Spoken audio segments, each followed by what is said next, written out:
শোনা যায়?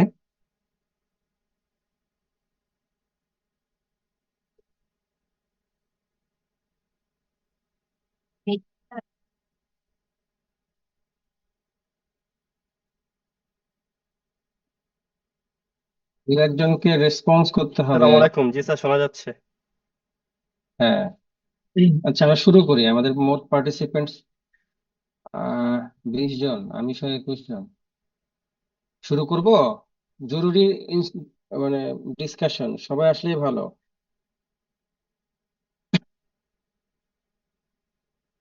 একটু নক দাও। 5 মিনিট তো হয়ে গেল, 6 মিনিট।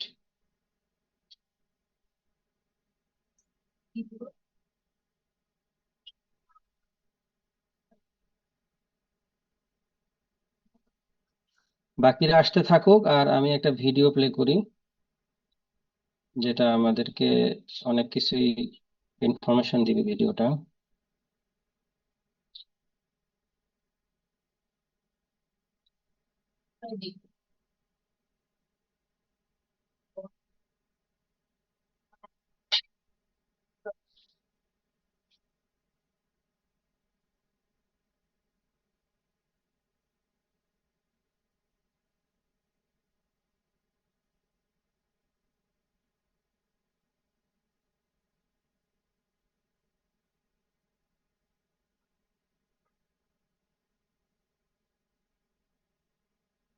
ভিডিওটা মূলত আমরা আগে দেখি, তারপর আমরা ডিসকাস করি।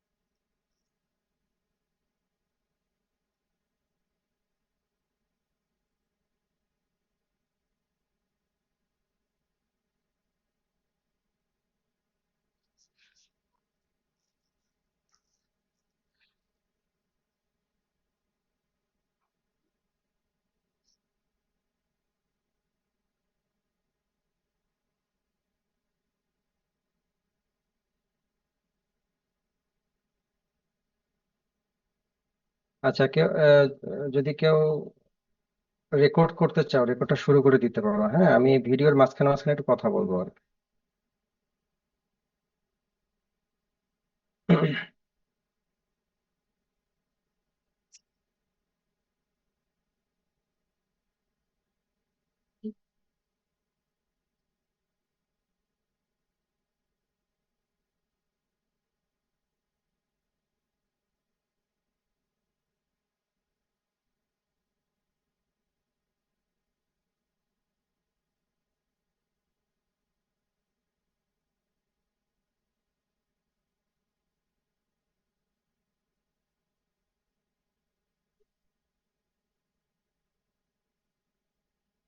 এই অংশটা হচ্ছে ফিলিং ইয়ান প্রেজেন্ট, মানে ফিলিং ডিটেক্টর। আসলে ইয়ানটা যদি ছিঁড়ে যায়, ওয়েবটি ইয়ান যদি ছিঁড়ে যায়, তাহলে এই অংশটা, আমার এখন কার্সর যেখানে আছে বা স্পটলাইট যেখানে আছে, এটা দেখো সেন্সর, পাইজো ইলেকট্রিক সেন্সর।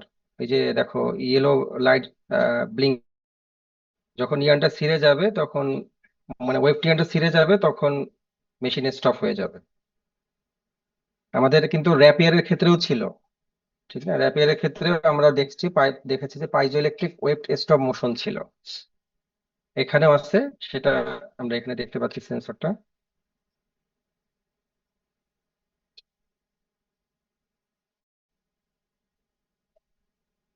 এটা পিকানল, দেখো লেখা আছে পিকানল। পিকানল মূলত একটা বেলজিয়ামের কোম্পানি। যে পিকানল, এটা র্যাপিয়ারও তৈরি করে, এই কোম্পানি র্যাপিয়ার তৈরি করে, এয়ারজেটও তৈরি করে। র্যাপিয়ারকে তারা বলে, র্যাপিয়ার মেশিন গুলোকে তারা বলে অপটিম্যাক্স, মানে পিকানল অপটিম্যাক্স। অপটিম্যাক্স বা অপটিম্যাক্স আই, মানে তাদের ভার্সনের নাম হচ্ছে অপটিম্যাক্স, তারপরের ভার্সনটা অপটিম্যাক্স আই, এবং পিকানল সামনে থাকে, পিকানল অপটিম্যাক্স র্যাপিয়ার লুম। আর যখন এটা এয়ারজেট তৈরি করে, তখন তারা বলে পিকানল অমনি প্লাস। অমনি প্লাস, OMNI PLUS, অমনি প্লাস 800। অর্থাৎ পিকানল র্যাপিয়ারও তৈরি করে, এয়ার জেটও তৈরি করে।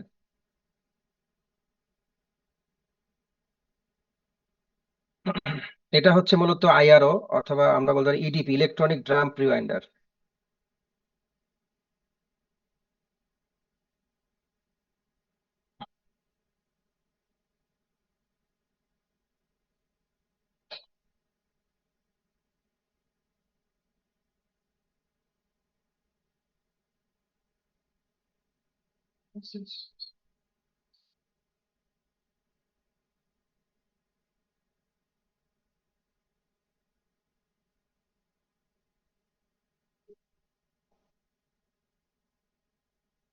এইটা হচ্ছে বেলুন ব্রেকার। এই যে অংশটা কনিক্যাল শেপের, এটাকে বেলুন ব্রেকার বলে। অর্থাৎ ইয়ার যেহেতু উইথড্রল হবে হাই স্পিডে, তখন ইয়ার্ন উইথড্রলের সময় যেহেতু ইয়ার্ন বেলুনিং হয়, ইয়ার্ন বেলুনিং এর সময় ইয়ার্ন যদি এস টুইস্টে থাকে, সেক্ষেত্রে ডি টুইস্টিং হয়ে যেতে পারে। ইয়ার্নের টুইস্ট চেঞ্জ হয়ে গেলে ফেব্রিকের অ্যাপিয়ারেন্স চেঞ্জ হয়ে যায়। অর্থাৎ সেম কাউন্টের yarn twist per metre TPM অথবা টুইস্ট পার ইঞ্চ, এটা যদি কম বা বেশি হয়, তাহলে আমার বায়ার চেয়েছিল ধরো টুইস্ট পার ইঞ্চ 14, 1 ইঞ্চিতে 14টা টুইস্ট থাকবে। এটা যদি কম অথবা বেশি হয়, সেক্ষেত্রে ফেব্রিকের অ্যাপিয়ারেন্স চেঞ্জ হয়ে যাবে। এজন্য বেলুন ব্রেকারের মাধ্যমে ডি টুইস্টিং যাতে না হয়, এটাকে এনশিওর মানে এনশিওর করা হয়। Yarn balloon breaker.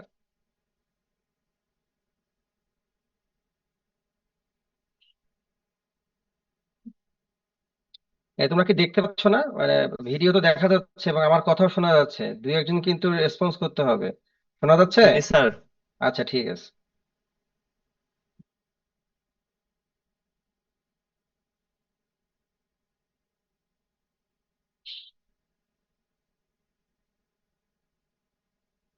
এই যে অংশটা, ইউ শেপের অংশটা দেখো, গাইড থেকে বের হয়ে ইউ শেপ দিয়ে গিয়ে আবার একখানে গিয়েছে। এটাকে বলা হয় programmable filling tensioner. Programmable filling tensioner. আমরা যখন র্যাপিয়ার লুম পড়েছিলাম, আমরা বলেছিলাম যে র্যাপিয়ার পিকিং মেকানিজমটা হচ্ছে মূলত পজিটিভ পিকিং মেকানিজম। অর্থাৎ ইয়ার্নকে লেফট সাইড থেকে ধরে নিয়ে রাইট সাইড পর্যন্ত আমরা টোটালি পজিটিভলি ড্রিভেন, অর্থাৎ কন্ট্রোল ওয়েতে আমরা টোটাল ইয়ার্নটাকে ধরে নিয়ে পাস করতেছি। বলতে না না। এই জন্য এটা পজিটিভ পিকিং মেকানিজম। কিন্তু প্রজেক্টাইলটা যেমন হচ্ছে negative picking mechanism, as well as air jet picking মেকানিজমটা হচ্ছে নেগেটিভ পিকিং মেকানিজম। অর্থাৎ ইয়ার্নকে এয়ারের ফ্লো, এয়ার এয়ার হাই ভেলোসিটিতে এয়ার পাস করানো হবে কোন একটা নজেল দিয়ে। নজেল দিয়ে এয়ার এয়ার পাস করলে ইয়ার্নটা এয়ারের কারণে ফ্লো হয়ে হয়ে সামনে যাবে, এয়ারের কারণে সামনে যাবে। তো এখানে আহ দেখা যাবে যে কখনো কখনো সাকসেসফুল পিকিং হবে না, নাও হতে পারে। এটা চ্যালেঞ্জ, এয়ারজেট পিকিং মেকানিজম যারা তৈরি করে তাদের চ্যালেঞ্জ হচ্ছে সাকসেসফুল পিকিং পসিবল নাও হতে পারে। স্যার, এই জন্য প্রজেক্টাইল এয়ারজেট এটা কি শুধুমাত্র সাকসেসফুল পিকিং হবে না, এটার জন্য না, নেগেটিভ না, বলা না, হয়? পিকিং হবে না এটা তো মানে কঠিন, পিকিং হওয়ানোটা কঠিন। পিকিং হওয়ানোটা কঠিন, কারণ অনেক ক্ষেত্রে প্রজেক্টাইলের ক্ষেত্রে যেটা হবে যে গ্রিপার, যে প্রজেক্টের দুটো অংশ, একটা হচ্ছে প্রজেক্টাইল শেল আর একটা হচ্ছে ইয়ার্ন গ্রিপার, সেখানে প্রপারলি গ্রিপ নাও হইতে পারে। কারণ ইয়ার্ন তো অনেক থিক, অনেক থিন একটা ম্যাটেরিয়াল, তার ক্রস সেকশন অনেক থিন, সেটা সাকসেসফুলি গ্রিপ হওয়ার পরে যাওয়াটা এটা একটা অনেক চ্যালেঞ্জিং ইস্যু। আবার এয়ার জেটের ক্ষেত্রে যেহেতু এয়ার ফ্লো করে নিয়ে যেতে হয়, এটা একটা চ্যালেঞ্জিং ইস্যু। ইন্ডাস্ট্রি বা লুম ম্যানুফ্যাকচারার তো এই ইস্যুগুলোকে অ্যাড্রেস করেই লুমকে ডেভেলপ করেছে। বাট প্রজেক্টাইলটা হচ্ছে নেগেটিভ পিকিং মেকানিজম, কারণ প্রজেক্টাইল যখন মুভ করে তখন ওটা গাইডের ভিতর দিয়ে যায়, ঠিক না? আর গাইডটা এমন ভাবে দেওয়া যাতে কোনোভাবে এটা মিসিং না হয়, বাট এটা নেগেটিভ পিকিং মেকানিজম। আর এয়ার জেটের ক্ষেত্রে নেগেটিভ পিকিং মেকানিজম। আর যদি আমরা র্যাপিয়ারের কথা বলি, র্যাপিয়ারকে ইয়ার্নকে ধরে নিয়ে একবারে লাস্ট মোমেন্ট পর্যন্ত নিয়ে যাচ্ছে, ওটা পজিটিভ পিকিং মেকানিজম। আর এটা হচ্ছে প্রোগ্রামেবল ফিলিং টেনশনার, এটা ইয়ার্নের টেনশনটাকে সবসময় অ্যাকুরেট রাখে। কারণ ওয়েব ইনসারশনের সময় আমরা বলেছিলাম যে র্যাপিয়ারের ক্ষেত্রেও দেখেছি যে, আমরা গত ক্লাসে দেখলাম যে এক গ্রুপ দেখে নাই, কালকে দেখবে, নাকি আজকে দেখে ফেলেছে, সরি, নাকি কালকে দেখবে? হ্যাঁ, আজকে তো দেখে ফেলেছে, সব গ্রুপে দেখে ফেলেছে, তাহলে আলটিমেটলি সবাই তোমরা র্যাপিয়ার সম্পর্কে অবগত আছো। আমরা বলেছিলাম যে র্যাপিয়ারের ক্ষেত্রে এবং প্রজেক্টরের ক্ষেত্রে ওয়েব টিয়ানটা ডিউরিং বিটা পর্যন্ত সবসময় টান টান অবস্থা থাকতে হবে। সেক্ষেত্রে ক্যাচ কোড দেওয়া হয়েছে, এখানেও ক্যাচ কোড দেখবো আমরা। ক্যাচ কোড দেওয়া হয়েছে র্যাপিয়ারের ক্ষেত্রে। আর প্রজেক্টরের ক্ষেত্রে ওয়েব ক্যাচার ছিল, সামনে আগায় ইয়ানটাকে গ্রিপ করে একবারে বিট আপ পর্যন্ত সামনে আগায় যাচ্ছে, রিড বিট আপ করতেছে, সেই পর্যন্ত আগায় গিয়ে আবার আগের অবস্থায় ফিরে আসতেছে, অর্থাৎ ওয়েব টিয়ান যাতে সবসময় টান টান অবস্থায় থাকে। তো এইটা প্রোগ্রামেবল ফিলিং টেনশনার, এটাকে এই যে স্কিমেটিক্যালি দেখা, এই যে এখানে দেখো লেখা আছে। আর একটা আমি ওয়ার্ড ফাইল ওপেন করেছি।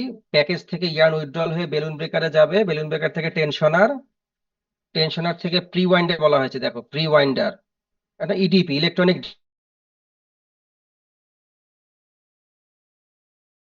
জড়ানো হবে। যেহেতু অনেক স্পিডে পিকিং হচ্ছে, দ্যাটস ওয়াই এখানে নেয়ার প্যারালে জড়ানো হবে। এটা আরেকটা বেলুন ব্রেকার কনিক্যাল শেপের। এখান থেকে একটা গাইড হয়ে দেখো এই যে পিএফটি লেখা আছে, প্রোগ্রামেবল ফিলিং টেনশনার। এর ফুল ফর্মটা লিখে নিতে হবে, পিএফটিটার ফুল ফর্মটা লিখে নিতে হবে তোমাদের কোনো একটা খাতায় বা যেখানেই হোক, পিএফটি, হ্যাঁ, প্রোগ্রামেবল ফিলিং টেনশনার। দেন আর একটা নজল প্রথম নজলে আসবে, এটাকে বলা হয় fixed main nozzle. Fixed main nozzle, এটা হচ্ছে বার্নৌলিস ইকুয়েশন অনুযায়ী কাজ করে। নজেল মানে হচ্ছে আউটার এক এক পাশে ডায়ামিটার থাকবে বড় লার্জ ক্রস সেকশন, আরেক পাশে থাকবে হচ্ছে স্মল ক্রস সেকশন, একটা অরিফিস ক্রিয়েট করবে লার্জ টু। বার্নৌলিস ইকুয়েশন কাজে লাগবে এখানে, মানে ফর্মুলাটা।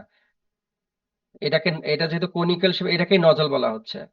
হাই ভেলোসিটিতে ইয়ার্ন পাস করলে, হাই ভেলোসিটিতে এয়ার পাস করলে তখন এটাকে জেট বলে। এয়ার যেহেতু হাই ভেলোসিটিতে পাস হয়, দ্যাটস এটাকে এয়ার জেট বলে। যদি ওয়াটার হাই ভেলোসিটিতে কোনো নজেল দিয়ে পাস হয় তখন একে ওয়াটার জেট বলবো।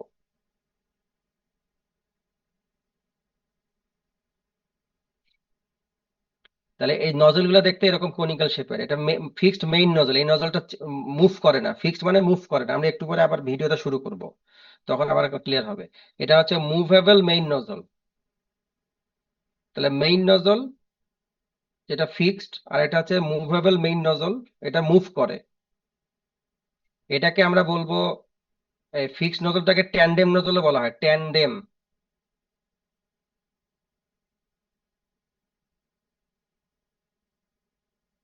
ফিক্সড নজলটাকে ট্যান্ডেম নজলও বলা হয়, ট্যান্ডেম নজল। আর মুভেবল মেইন নজলটাকে মেইন নজল অথবা মুভেবল নজল বলা হয়। ফিক্সড নজল মুভেবল নজলে আসবে, মুভেবল নজলটা মুভ করবে, তারপরে ফিলিং কাটারে আসবে। আর এখানে অনেকগুলো রিলে ভালভ আছে। এয়ার প্রেসার, যেহেতু এয়ার জেট, দ্যাটস ওয়াই এখানে এয়ার কম্প্রেসার থাকবে, এই মেশিনের সাথে কম্প্রেসার থাকতে হবে। কম্প্রেসার ছাড়া মেশিন চলবে না, তার এয়ার কম্প্রেসার থাকবে।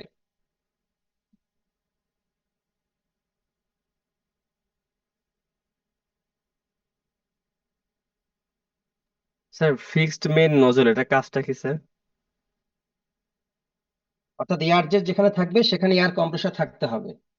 এয়ার কম্প্রেসারে এয়ার কম্প্রেস করা হবে, কম্প্রেস করার পরে ফিল্টারিং করা হবে, কারণ বাতাসের মধ্যে বা আমাদের সারাউন্ডিংস এ যে এয়ার আছে, এটা যখন কম্প্রেসার কালেক্ট করবে, এটার সাথে ডাস্ট এবং ডার্ট, অনেক ময়লা আবর্জনা থাকতে পারে, ময়লা বলতে ডাস্ট ডার্ট থাকবে, এগুলাকে আবার ফিল্ট্রেশন করতে হবে। যেহেতু এটা ইয়ার্নে ইয়ার্ন ইনসার্শনে ব্যবহার হবে, ফিলিং ইনসার্শনে, দ্যাটস ওয়াই যাতে ইয়ার্নের মধ্যে কোনো ডার্ট অথবা ডাস্ট কোনোভাবে এখানে না যায়, তাহলে আলটিমেটলি ফেব্রিক নোংরা হয়ে যাবে, ফিল্দি হয়ে যাবে। এখন এখানে রিলে ভালভ আছে, মানে কম্প্রেসর থেকে যে কম্প্রেসড এয়ারটা এই রিলে ভালভে আসবে, রিলে ভালভ থেকে নজেলে যাবে। আমি একটু পরে আর ক্লিয়ার করব যে কিভাবে নজেলে যায়। নজেলে যাবে সবগুলো ক্ষেত্রেই রিলে ভালভ, যেমন এইখানে যে এয়ারটা এই বরাবর যাবে, এয়ার এই বরাবর যাবে, এখানকার এয়ারও এই বরাবর যাবে। রিলে ভালভ থেকে যে নজেলে সেই এয়ারটা এই ডিরেকশনে যাবে। যখন এই ডিরেকশনে এয়ার পাস হবে হাই ভেলোসিটিতে, তখন আলটিমেটলি ইয়ার্নটা ফ্লো হয়ে হয়ে বাম থেকে ডানে যাবে। অনেকগুলো থাকবে এখানে রিলে ভালভ, আর উপরে গুলো রিলে নজল বলে বা সাব নজল বলে। এই যে দেখো, রিলে ভালভ বলতে এই অংশগুলো রিলে ভালভ, এক একটা রিলে ভালভের সাথে দুইটা করে নজল আছে, চারটা করে নজলও থাকতে পারে। এটা হচ্ছে ম্যানুফ্যাকচারার যেভাবে তৈরি করে, কারণ এটা তো complex issue. Yarn successfully web insertion করাটা কমপ্লেক্স এই চ্যালেঞ্জ গুলোকে তারা অ্যাড্রেস করতে পারে এবং সাকসেসফুল পিকিং রেট বেড়ে যায়, দেখা যায় 99% সাকসেসফুল পিকিং হয় বা 99.99% সাকসেসফুল পিকিং হয়, এই রেটটা যত বাড়তে থাকবে তার মানে হচ্ছে ওয়েব ইনসার্শনের ক্ষেত্রে প্রবলেম তত কম হবে। তার মানে হচ্ছে ওই ওই মেশিনের জন্য ওয়েব স্টপ বা ওয়েব সিএমপিএক্স কমে যাবে। আচ্ছা, তাহলে ওয়েব রিলেটেড ব্রেকেজ কমে গেলেই তখন ওয়েব সিএমপিএক্স বেড়ে যাবে। এখন অনেকগুলো থাকতে পারে রিলে ভালভ। এটা ডিপেন্ড করবে মেশিনের উইথের উপরে, মেশিনের উইথ যত বড় হবে রিলে ভালভ তত বেশি থাকবে, রিলে নজল তত বেশি থাকবে। কাটার থাকবে ডান দিকে, কেটে দিবে, যেহেতু ডিসকন্টিনিউয়াস ওয়েভ সাপ্লাই, একটা করে ওয়েভ পাস হবে, ইয়ার্ন কেটে দিবে। বামেও কাটার আছে, ডানেও কাটার আছে। এখন কেটে দিলে তো ইয়ার্নটা স্ল্যাক হয়ে যাবে, ইয়ার্নটা লুজ হয়ে যাবে, ওয়েভ টিয়ানটা। তো সেক্ষেত্রে বিটা পর্যন্ত এই ওয়েভ টিয়ানটাকে টান টান অবস্থায় রাখার জন্য দুই সাইডে কি থাকবে, দুই সাইডেই থাকবে হচ্ছে ক্যাচ কর্ড। অলরেডি ইয়াতে দেখানো হয়েছে র্যাপিয়ারে, এখানেও ক্যাচ কর্ড থাকবে, আমরা এখানে ভিডিওতেও দেখাবো। এখন ক্যাচ কর্ড থাকবে। ক্যাচ কর্ডটা কন্ট্রোল হবে এলসি দিয়ে, electronic electronic সেলভেস electronic leno system যেটাকে বলি আমরা, ইলেকট্রনিক লেনো সিস্টেম। আমি দেখাচ্ছি কি হবে এখানে, কিভাবে লেনো সিস্টেমটা কাজ করবে। আচ্ছা, এরপরে এখানে যাবে ফিলিং ডিটেক্টর 1, এটা একটা অপটিক্যাল সেন্সর, আর এটা ফিলিং ডিটেক্টর 2। এটা ডিটেক্ট করবে কি, এটা ডিটেক্ট করবে হচ্ছে যে সাকসেসফুলি পিকিং হয়েছে কিনা। লেট ধরো পিকিং স্টার্ট হয়েছে, যেহেতু এটা হচ্ছে নেগেটিভ পিকিং মেকানিজম, এয়ারের সাহায্যে যাবে। তো পিকিং স্টার্ট হয়েছে, main nozzle, fix nozzle, main nozzle weft টিয়ানটাকে, যে নীল কালারের যে সবুজ কালারের যে ওয়েব টিয়ানটা ভিতর দিয়ে গিয়েছে, দেখা গেল যে মেইন নজল এবং ফিক্সড নজল এবং মুভেবল নজল ইয়ানটাকে পাস করে কাটার দিয়ে পাস করে দিচ্ছে। কাটা তো এখন কাটবে না, কাটাতে এখন কাটবে, তার আগে কাটবে না। এখন ইয়ানটা এই যে relay valve 1, relay valve 2, relay valve 3 পর্যন্ত গিয়েছে, যাওয়ার পরে রিলে ভালভ 4 থেকে শুরু করে এটা যদি 10 নম্বর রিলে ভালভ হয়, এই পর্যন্ত আসে নাই, এটা ডিটেক্ট করতে হবে, তাহলে এটা সাকসেসফুল পিকিং হলো না। রিলে ভালভ 3 পর্যন্ত যাওয়ার পরে ইয়ানটা আর যায় নাই, ইয়ানটার ফ্লো হয় নাই, ইয়ানটা কোনো কারণে আহ পড়ে গিয়েছে বা ইয়ানটা কোনো কারণে মিস হয়ে গিয়েছে, আর সে লেফট থেকে রাইটে যায় নাই, তাহলে এটা তো মিস পিক হয়েছে বা হাফ পিক হয়েছে, পিকটা অর্ধেক যাওয়ার পরে আর যায় নাই। এটা তো ডিটেক্ট করতে হবে, এটা তো সাকসেসফুল পিকিং হয় নাই, মানে এটা ফল্টি পিকিং হয়েছে। এটা ডিটেক্ট করার জন্য এফডি 1 কাজ করবে। এফডি 1 দেখবে, এফডি 1 যেহেতু অপটিক্যাল সেন্সর, এর মাঝখানে লাইট থাকবে, যে দুইটা, উপরে একটা অংশ নিচে একটা অংশ, মাঝখানে একটা এলইডি লাইট থাকবে। এলইডি লাইটটা সবসময় পাস করবে, সবসময় কি করবে, উপর থেকে নিচের দিকে পাস করবে বা নিচ থেকে উপরের দিকে পাস করবে। ওখানে একটা সেন্ডার থাকবে, একটা রিসিভার থাকবে। সেন্ড সেন্ড করবে, লাইটটা সেন্ড করবে আর রিসিভ করবে, এর মাঝখানে যদি এরকম সে কখনো ইয়ানটা না পায়, দেখো গ্রিন কালারের ইয়ানটা যদি এফডি 1 এ না আসে, তার মানে হচ্ছে সাকসেসফুল পিকিং হয় নাই।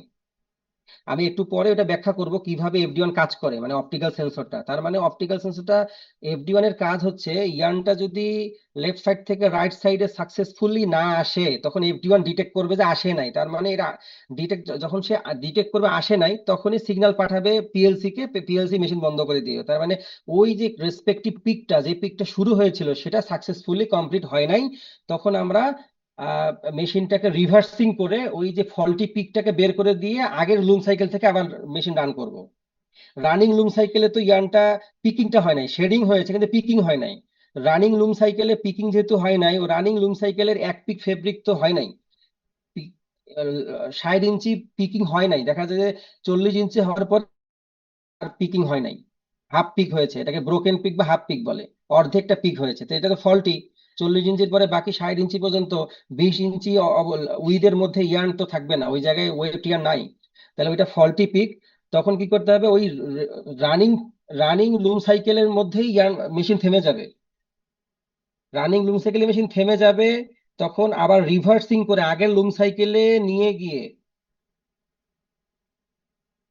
আর রানিং লুম সাইকেলে মেশিন থেমে গিয়ে ওই রানিং যে পিকটা হাফ পিক বা ব্রোকেন পিক হয়েছে, ফল্টি পিক হয়েছে, এটাকে বের করে ফেলতে হবে, ম্যানুয়ালি বের বের করে ফেলতে হবে। বের করে ফেলার পরে আগের লুম সাইকেল থেকে, এটা যদি হয় 10 নম্বর লুম সাইকেল, তো 10 নম্বর লুম সাইকেল যদি ফল্টি পিক হয়েছে, ওইটা পিকটাকে রিমুভ করার পরে দেন রিভার্সিং মেকানিজম, মানে আর আগের লুম সাইকেলে 9 নাম্বার লুম সাইকেল থেকে আবার মেশিন রানিং হবে।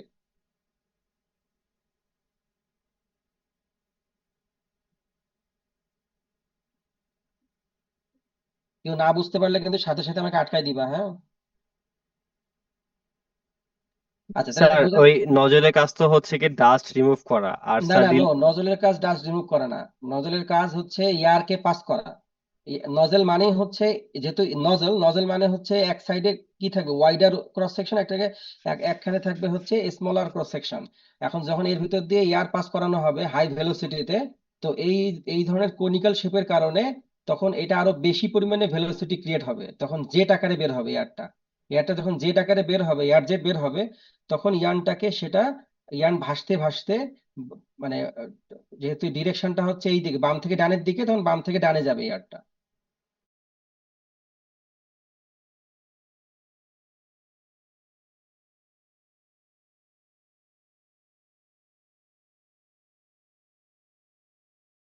আমরা বলবো, এই যে আমরা বলবো যে chronological development of air jet, air জেটের ক্রোনোলজিক্যাল ডেভেলপ, আজকের যে এয়ার জেট সেটা একবারে তো এরকম হয় নাই। শুরুতে কিভাবে চেষ্টা করা হয়েছে সেটা আমরা একটু পরেই দেখবো, একটা স্লাইড বের করে দেখবো, সমস্যা নাই। আপাতত আমরা এক্সিস্টিংটা দেখে ভিডিওটা শেষ করে দেন আমি বাকি ডিসকাস করতেছি। তো এখন FD1 এর কাজ হলো যে ইয়ার্ন তার কাছে আসে নাই, ওয়েব সাকসেসফুলি ফুল পিক হয় নাই, half pick, broken pick, miss pick কোনো একটা হয়েছে, অর্ধেক যে অর্ধেক অর্ধেক পর্যন্ত পিক এসেছে অথবা আসেই নাই। এটা ডিটেক্ট করবে FD1, এটা অপটিক্যাল সেন্সর। আর FD2টা কেন দেওয়া হয়েছে? আমাদের মেশিনে FD1 আছে, FD2 নাই। আমাদের যে মেশিন আছে ল্যাবে, সেই ল্যাবের মধ্যে FD2 নাই, FD2 পরের ভার্সনে আছে। আমাদের ল্যাবের মেশিনটা হচ্ছে ডেল্টা এক্স, এর পরে এসেছে অপটিম্যাক্স, অপটিম্যাক্স এর পরে হচ্ছে অমনি প্লাস। তো যেহেতু মেশিনগুলো ক্রোনোলজিক্যালি ডেভেলপ হয়, দ্যাটস ওয়াই আমাদের যে মেশিন, সেই ডেল্টা এক্স মেশিনের মধ্যে FD1 আছে, FD2টা নাই, কিন্তু আমাদের মেশিনটা সাকসেসফুলি পিকিং করে, কোনো সমস্যা নাই। কিন্তু FD2টা দিছে কেন? FD2 দিয়েছে এই কারণে, কখন যেহেতু এয়ারের সাহায্যে পাস করব, তো এয়ার তো এই লাস্ট 10 নম্বর রিলে ভালভটাও তো এয়ার পাস করবে। তো এয়ার তো পাস করবে, এবং এটা যেহেতু নেগেটিভ পিকিং মেকানিজম, তো এয়ারের পাস কারণে ইয়ানটা দেখা যাবে FD1 পর্যন্ত আসছে, তার মানে হচ্ছে সাকসেসফুল পিকিং হয়েছে। কিন্তু ইয়ানটা তো FD1 পার হয়েও যেতে পারে, অর্থাৎ লেংথ অফ ইচ পিক, প্রত্যেকটা পিকের লেংথ আমার যদি দরকার 65 ইঞ্চি আমাদের পিক ইনসার্ট করতে হবে। কিন্তু যদি এরকম হয় যে আমি আরো এক্সট্রা 5 ইঞ্চি ইনসার্ট হয়ে গিয়েছে, এক্সট্রা 5 ইঞ্চি ইনসার্ট হয়ে গিয়েছে, তো এটা তো আমার তাহলে মানে বোঝা গেল এই 5 ইঞ্চি, প্রত্যেক পিকে যদি 5 ইঞ্চ করে বেশি পরিমাণে ইনসার্ট হয়, তো আমার তো লাখ লাখ পিক ইনসার্ট হয়।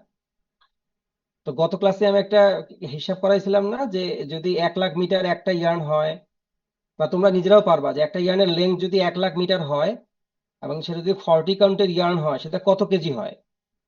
তো হিসাব করে দেখো, 40 কাউন্টের একটা ইয়ার্ন 1 লাখ মিটার লম্বা যদি হয়, সেক্ষেত্রে 1.5 কেজি ইয়ার্ন বেশি হয়। তা আমি যদি এখন প্রত্যেক পিকে পেকে 5 ইঞ্চি করে বেশি হয়, তাহলে এখানে লক্ষ লক্ষ পিক ইনসার্ট হয় সারাদিন, প্রত্যেক মাস, প্রত্যেক বছর।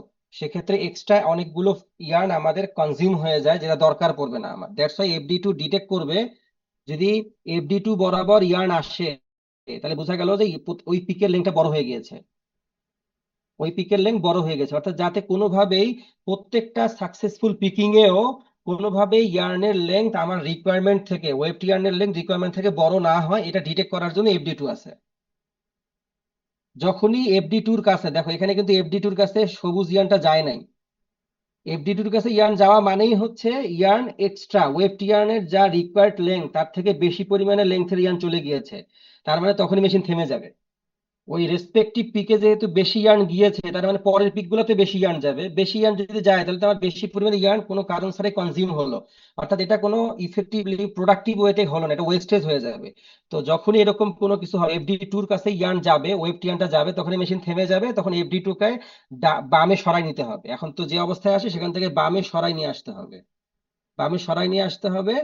তাহলে দেখা যাবে যে আমার ওয়েব ইয়ার্নের কনজাম্পশনটা প্রত্যেক পিকে অনেক কম হবে, রিকোয়ারমেন্টের থেকে বেশি হবে না।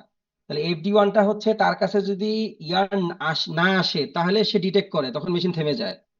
FD1 যদি ইয়ার্ন না পায়, তাহলে মেশিন থেমে যাবে। আর FD2 ইয়ার্ন পাইলে মেশিন থেমে যাবে, ওয়েব পাইলে বা ফিলিং ইয়ার্ন পাইলে মেশিন থেমে যাবে।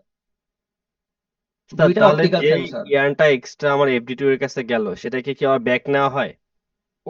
ওইটার জন্য ওই রেসপেক্টিভ লুম সাইকেলে ওটাকে ব্যাক করা হবে। একটা ইয়ার নষ্ট হোক সমস্যা নাই, কিন্তু যদি আমি এরকম তাকে অ্যালাউ করি তাহলে তো এখানে লাখ লাখ ইয়ার্ন নষ্ট হবে। Lakh lakh yarn, lakh lakh web insert হবে, আর লাখ লাখ ওয়েব ইনসার্টের সাথে 5 ইঞ্চি করে এক্সট্রা লাগবে, তখন তো এটা আমার জন্য আরো বেশি ওয়েস্টেজ।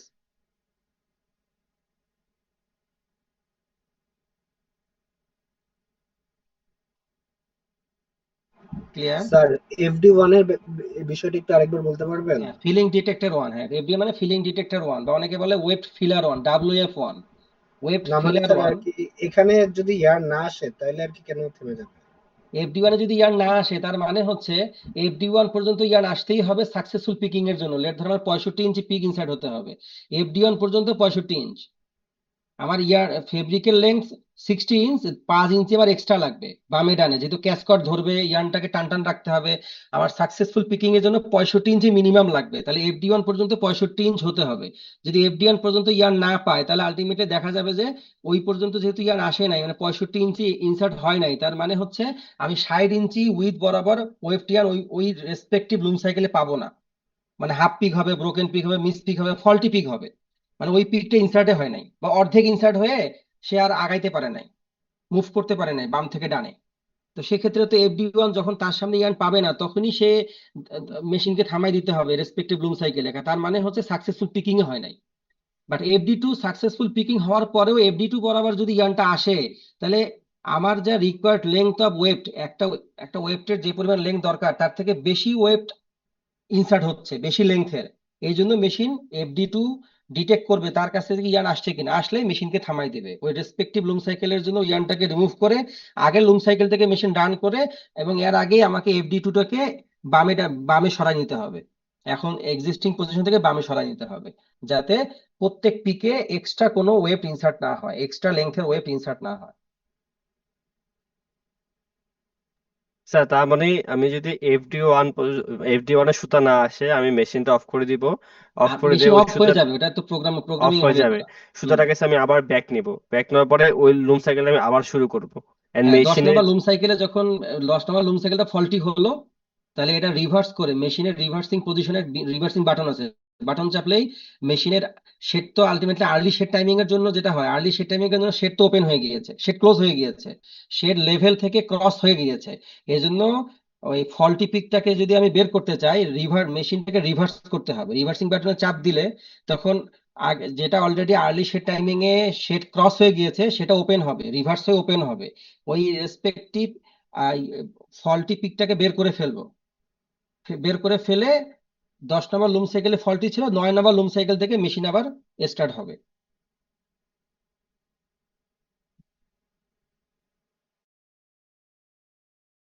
তাহলে FD1 যদি আমার এর সামনে ইয়ার্ন আসে তাহলে ওকে, না আসলে, সে যদি ইয়ার্ন পায় তাহলে তার মানে ওকে। অপটিক্যাল সেন্সর যদি দেখে তার সামনে ইয়ার্ন এসেছে তার মানে ওকে, মেশিন ওকে আছে, কোনো সমস্যা নেই।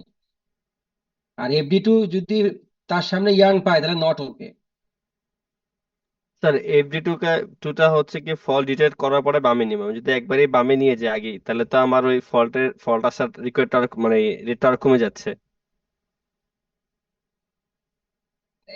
আচ্ছা, এই যে বিষয়টা যেমন এটার একটা মিনিমাম লেন্থ আছে, লেট ধরো আমার লাস্ট ইয়ার্ন, সেলভেজের লাস্ট ইয়ার্ন থেকে 35 মিলিমিটার দূরে আমরা সাধারণত FD1টা রাখি, 35 মিলিমিটার দূরে, 35 থেকে 40 মিলিমিটার দূরে। আর FD1 থেকে FD2 দূরত্ব থাকে 135 মিলিমিটার দূরে থাকে।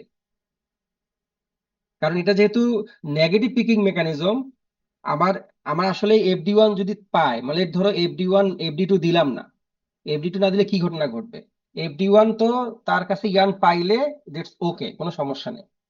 কিন্তু ইয়ানটা যদি অনেক লম্বা হয়ে যায়, ওয়েবটিয়ানটা যদি অনেক লম্বা পর্যন্ত মানে অনেক দূর পর্যন্ত যায়, তারপরেও কিন্তু ডিটেক্ট করার কোনো সুযোগ নেই যে আসলে প্রত্যেক পিকিং এ আবার এক্সট্রা ওয়েব ইনসার্ট হচ্ছে, এক্সট্রা লেন্থের ওয়েব ইনসার্ট হচ্ছে, ডিটেক্ট করার কোনো সুযোগ নেই। আমাদের মেশিন যেটা আছে অলরেডি ল্যাবে, সেখানে FD1 যেহেতু আছে তাহলে ওখানে সুযোগ নেই, FD2 দেওয়ার মাধ্যমে ওই তাহলে বোঝা গেল যে হ্যাঁ আমি যদি বেশি পরিমাণে ওয়েট ইনসার্ট হয় তাহলে মেশিন থামাই দিতে হবে। এটা আরো ওয়েস্ট রিডাকশনের জন্য এবং successful picking with reducing the ওয়েবটের ওয়েস্টেজটা কমায় ফেলে সাকসেসফুল পিকিং করার জন্য আমরা মিনিমাম একটা ম্যানুয়ালি বলা আছে যেমন মানে যারা মেশিন ম্যানুফ্যাকচারার তাদের ব্রোশিউরে বলা আছে যে FD1 থেকে FD2 দ্রুত কত থাকবে, ঠিক আছে। স্যার সুতা FD2 তে আসলে কোন জিনিসটা পাবেন? FD2 তে যদি আসে তাহলে মেশিন থেমে যাবে। FD2 তে আসা মানেই হচ্ছে ওই পিকের লেংথটা বড় হয়েছে, বেশি হয়েছে। ওই পিকের লেংথ যদি বেশি হয় তাহলে পরবর্তী সবগুলো পিকের লেংথে বেশি হবে। মানে আমার তো দরকার 65 ইঞ্চি, এখন হয়ে গেছে 70 ইঞ্চি। আমার 65 ইঞ্চি হলে সাকসেসফুল পিকিং হয়ে যায়। কিন্তু আমি যখন এই FD2-র কাছে ইয়ার্ন আসবে, ধরো আরো 5 ইঞ্চি এক্সট্রা হয়ে গেছে, এটাই বোঝা যাবে। এক্সট্রা হয়ে যাবে নাকি, প্রত্যেক পিকের দরকারই 65 ইঞ্চি, কিন্তু আরো 5 ইঞ্চি এক্সট্রা হয়ে 70 ইঞ্চি করে প্রত্যেকটা পিকের লেন্থ হয়ে যাচ্ছে, যেটা আমার 5 ইঞ্চি এক্সট্রা। প্রত্যেক পিকে 5 ইঞ্চি এক্সট্রা। এখন এটা তো আমাকে কোনো কারণেই কোনো না কোনো ভাবে এটাকে রোধ করতে হবে, প্রিভেন্ট করতে হবে যাতে না হয়। সেক্ষেত্রে FD2 হেল্প করবে।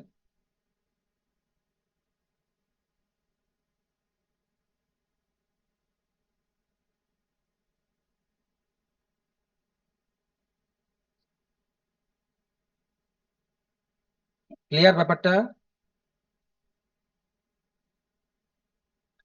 জি স্যার। আর স্যার যে মানে ওয়েস্টটা কোথায় হচ্ছে রিমুভ করা হয়, কোন পার্টটায়? কোনটা?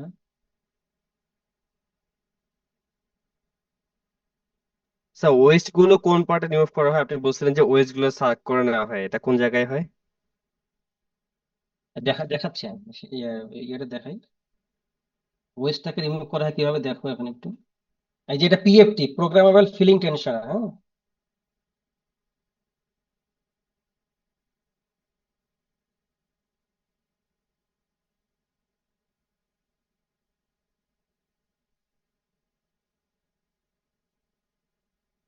যতটা ড্রাম EDP থাকবে ততগুলো PFT থাকবে, হ্যাঁ। মানে প্রত্যেকটা লাইনে, প্রত্যেকটা ওয়েবটিয়ান ওয়েব পাথ ডায়াগ্রামে থাকবে। এই যে এটা আছে মুভ ফিক্সড নজল, দেখো এই নজলটা, এটাও নজল, হ্যাঁ, ইয়ানের ভেতর দিয়ে পাস করতেছে। এখানে অনেকগুলো পাইপ আছে, যে পাইপগুলো আসলে কম্প্রেসর থেকে যে কম্প্রেসড এয়ার আসবে সেই পাইপের সাহায্যে নজলে আসবে।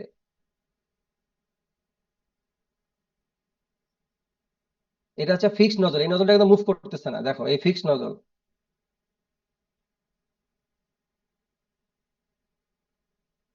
এই নজল দুটা মুভ করতেছে না। এই যে এই নজল এবং এই আমার আমার আমার স্পটলাইট দেখবা, এই নজল দুটো মুভ করতেছে না, কিন্তু এই যে দুইটা নজল মুভ করতেছে দেখো, এটা হচ্ছে মুভেবল নজল বা মেইন নজল।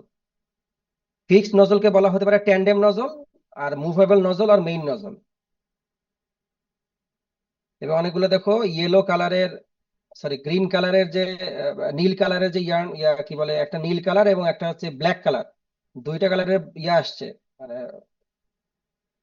টিউব আসছে। এটা হচ্ছে এয়ার টিউব। এয়ার এই ভিতর দিয়ে আসছে আর কি, কম্প্রেসর থেকে এয়ারটা মেইন নজলে আসে টিউবের সাহায্যে, যে নীল এবং ব্ল্যাক ব্ল্যাক কালারের।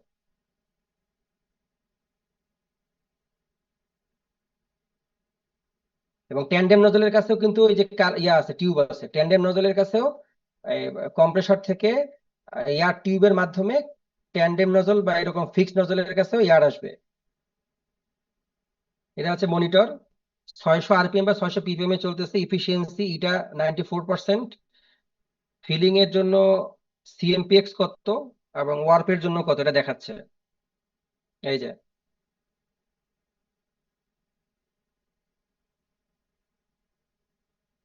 স্টপস পার CMPX ফিলিং এবং ওয়ার্প ইয়ার্নের জন্য আছে, ফিলিং স্টপস এবং ওয়ার্প স্টপস।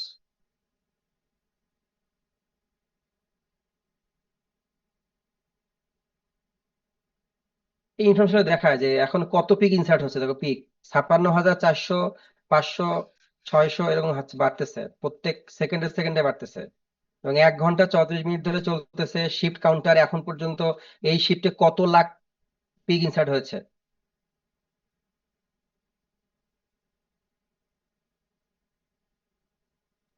স্যার মুভেবল নজলটা লেফট টু রাইট বারবার হচ্ছে গিয়ে সে লেফট টু মুভ রাইট না, করতেছে। Front back to front, back to front.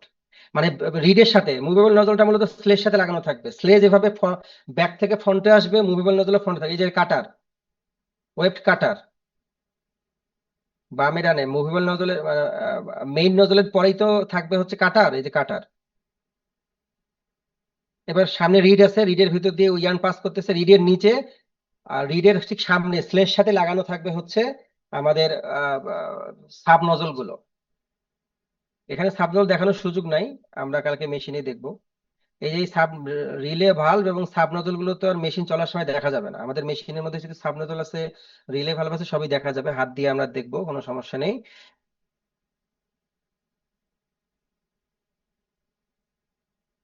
এটা হচ্ছে টেম্পল,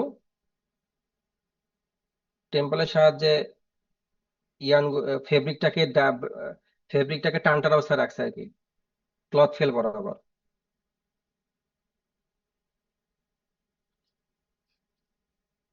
এটা আমাদের ডেনিম ইন্ডাস্ট্রি, তো ডেনিম ফেব্রিক তৈরি হচ্ছে।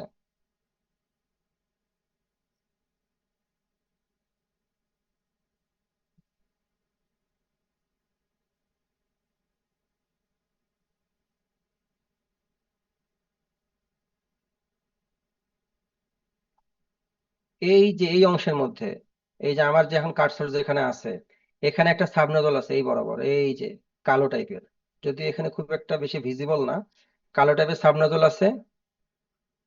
আর তার পাশে দেখো উপরে এবং নিচে এরকম একটা অংশ আছে, এটাই মূলত হচ্ছে ফিলিং ডিটেক্টর ওয়ান। এই মেশিনের মধ্যেও ফিলিং ডিটেক্টর ওয়ানে নাকি দুইটা আছে দেখি, দুইটা আছে। এই যে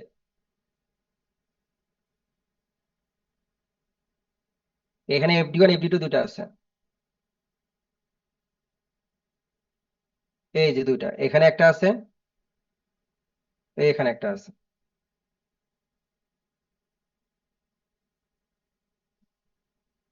দুইটা একটা FD1 একটা FD2।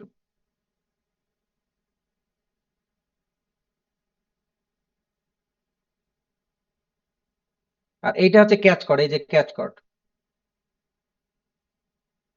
এটা হচ্ছে সেলভেজ অফ দ্য ফেব্রিকের সেলভেজ থেকে ক্যাচ কর্ডটা আছে 35 থেকে 40 মিলিমিটার দূরে। যেহেতু ফিলিং ডিটেক্টরের পরেই ক্যাচ কর্ডটা থাকতে হবে, কারণ ফিলিং ডিটেক্টর ওয়ান পর্যন্ত ইয়ানটা আসতে হবে, ওয়েবটিয়ানটা আসতে হবে। ওয়েবটিয়ানটা এসে ফিলিং ডিটেক্টর পার হয় এই পর্যন্ত আসছে, এই পর্যন্ত ইয়ানটা আসছে, এই পর্যন্ত আসতে হবে ইয়ানটাকে, তাছাড়া তো ক্যাচ কর্ড ধরবে কিভাবে। আসলো, তো আসার সময় ক্যাচ কর্ডটা আলটিমেটলি ক্যাচ কর্ডটা ওয়ান ডাউন প্লেইন একটা উইভ করবে। আর ক্যাচ কর্ডটা মূলত কন্ট্রোল হবে using the LC, electronic leno system. কোনটা দেখি আমরা, এই যে ক্যাচ কর্ড, দেখছো ইয়ানটাকে ধরছে, এই যে সাদা ইয়ান, যেহেতু ডেনিং হচ্ছে, ওয়েব বরাবর সাদা যেহেতু ইয়ান ব্যবহার হয় হোয়াইট কালারের। এখানে একটা বলার বিষয় যে স্বাভাবিক যে হিল ক্রসিং হচ্ছে, হিল ক্রসিং অ্যাঙ্গেলের থেকে এলসি ক্রসিং অ্যাঙ্গেলটা আগেই হতে হবে। যদি হিল ক্রসিং হয়, লেট ধরো হিল ক্রসিং অ্যাঙ্গেল হচ্ছে 290 ডিগ্রি, মানে শেড ক্রসিং অ্যাঙ্গেলটা 290 ডিগ্রি, তাহলে এলসি ক্রসিং অ্যাঙ্গেল অর্থাৎ ক্যাচ কর্ড যেহেতু ক্রস করতে হবে, তো সেই ক্যাচ কর্ডের ক্রসিং অ্যাঙ্গেলটা বা এলসি ক্রসিং বলে আর কি, ইলেকট্রনিক লেনো সিস্টেম ক্রসিং অ্যাঙ্গেলটা হবে 270 ডিগ্রি। অর্থাৎ হিল ক্রসিং অ্যাঙ্গেলের বা শেড ক্রসিং অ্যাঙ্গেলের 20 ডিগ্রি আগেই লেনো ক্রসিং হতে হবে বা ক্যাচকট ক্রসিং হতে হবে, কারণ ক্যাচকটটা তো ইয়ানটাকে ধরতে হবে আগে। তাকে টান টান অবস্থায় বামে ডানে যদি ক্যাচকট না ধরে, তাহলে তো ইয়ানটা ওয়েব ইয়ানটা স্ল্যাক হয়ে যাবে, লুজ হয়ে যাবে। সেক্ষেত্রে তো এই যে বরাবর, এই বরাবর ওয়েব লুজ তৈরি হবে, সেলভেজ বরাবর ওয়েব লুজ তৈরি হবে এই বরাবর, যেহেতু এখানে লুজ হয়ে যাবে। তো এই জন্য এই ক্যাচকট গুলো, পিকানলের ক্ষেত্রে ক্যাচকট গুলো থাকেই হচ্ছে এলসির মধ্যে, ইলেকট্রনিক লেনো সিস্টেমের মধ্যে। আমরা ক্যাচ কর্ড দেখবো, এলসিটা দেখবো এখন আমরা। এটা র্যাপিয়ারের ক্ষেত্রেও এলসি থাকে, ইলেকট্রনিক লেনো সিস্টেম। পিকানলের র্যাপিয়ারের ক্ষেত্রেও এলসি থাকে, এবং এয়ারজেটের ক্ষেত্রে এলসি থাকে। এই যে অতিরিক্ত যে ইয়ার্নটা যেটা অলরেডি FD1 পার হয়ে গিয়েছে, সেটাও কিন্তু ওয়েস্টেজ হিসেবে আমরা কেটে দিচ্ছি। এই যে কেটে দিচ্ছে অতিরিক্ত ইয়ার্নটা, অত দরকার নেই আমার, কিন্তু এটা সাকসেসফুল পিকিং এর জন্য দরকার আছে। কিন্তু এক্সট্রা FD1 বাদেও যদি FD2 পর্যন্ত যায়, তাহলে অনেক এক্সট্রা হয়ে গেল। এই যে এটা হচ্ছে এলসি, ইলেকট্রনিক লেনো সিস্টেম। কোনটা দেখো,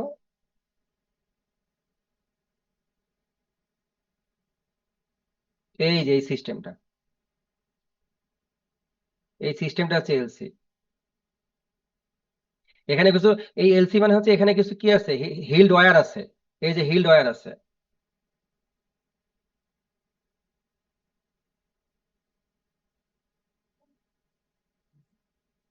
এটা ওয়ান আবান্ডান্ট প্লেন ডিজাইনের মতো দুইটা দুইটা ফ্রেমের মতো আছে। দুইটা ফ্রেমের ধরো 10 10 20টা বা 15 15 30টা করে হিল্ড ওয়্যার আছে। তো 15টা নিচে নামে 15টা উপরে ওঠে। তাহলে এখানে দুইটা servo motor, stripper motor, stepping motor দেওয়া আছে। তো 15টা হিল ওয়্যার একটা ফ্রেমের মতো অল্প জায়গার মধ্যে শুধুমাত্র ক্যাচ কর্ডের জন্য থাকবে। 15টা নিচে নামবে, 15টা উপরে উঠবে, মোট 30টা। দুইটা হিল ফ্রেমের মতো আছে, দুইটা হিল ফ্রেমের মতো যেহেতু আছে, সেক্ষেত্রে একটা হিল ফ্রেমে যদি 15টা, মানে একটা এলসি দুইটা পার্ট, একটা হচ্ছে দুইটা অংশ, একটা অংশের মধ্যে 15টা হিল ওয়্যার আছে, আর একটা অংশের মধ্যে আরো 15টা হিল ওয়্যার আছে। তো 15টা হিল ওয়্যার মিলে একটা ফ্রেমের মতো কাজ করবে। যদি অল্প জায়গার মধ্যে আছে, সেটা নিচে নামলে মানে ওয়ান আবান্ডান্ট প্লেন ডিজাইনে যেহেতু কাজ করবে, ওইটার জন্য আলাদাভাবে লাগানো আছে, এলসিটা আলাদাভাবে লাগানো আছে।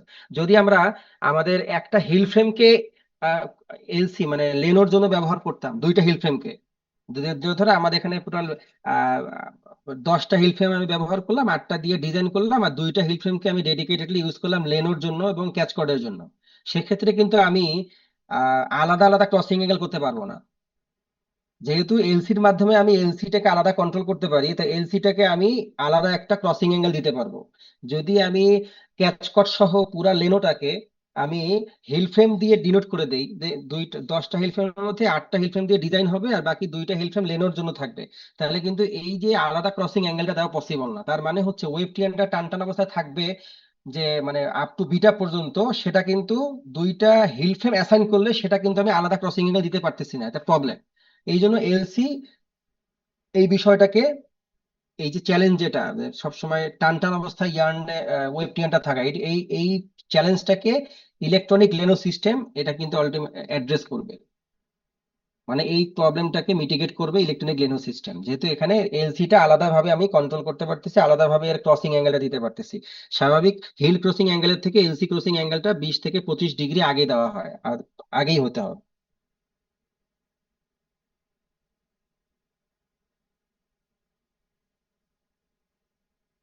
ক্যাচ কর্ডের জন্য এই যে একটা বড় এরকম আহ ফ্ল্যাঞ্জ ববিন থেকে ক্যাচ কর্ডের ইয়ার্নটা আসে, এটা আবার শুধুমাত্র লেনোর এলসি দিয়ে যায়।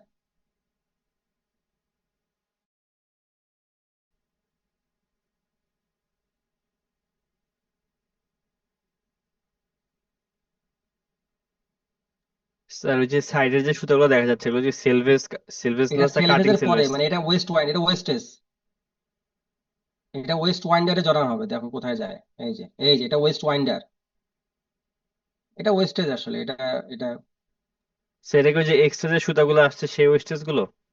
হ্যাঁ, মানে আমার দরকার তো হচ্ছে 60 ইঞ্চি, কিন্তু 65 ইঞ্চি তো আমাদের অলরেডি ইনসার্ট হতে হবে সাকসেসফুল পিকিং এর জন্য। এই জন্য এক্সট্রা 5 ইঞ্চি তো লাগবে না, সেটাই কেটে ওয়েস্ট ওয়াইন্ডারে জড়ানো হচ্ছে। স্যার এগুলো থেকে কি আবার পুনরায় ইয়ার্ন বানায় প্রোডাকশনে দেওয়া হয় ওয়েস্ট হ্যাঁ গুলো হবে, থেকে? এটা রিসাইক্লিং করে আবার নতুন করে করা হবে। ডেনিমে যেহেতু রিসাইক্লিং মানে রোটোর ইয়ার্ন ব্যবহার হয়, রোটোর ইয়ার্ন ব্যবহার করা হয়, এটা ওয়েস্টেজ থেকেই তৈরি হয়।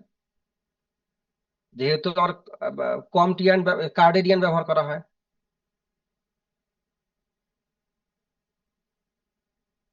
বোঝা গেছে? মানে এতক্ষণ ডিসকাশনটা বোঝা গেছে? জি স্যার।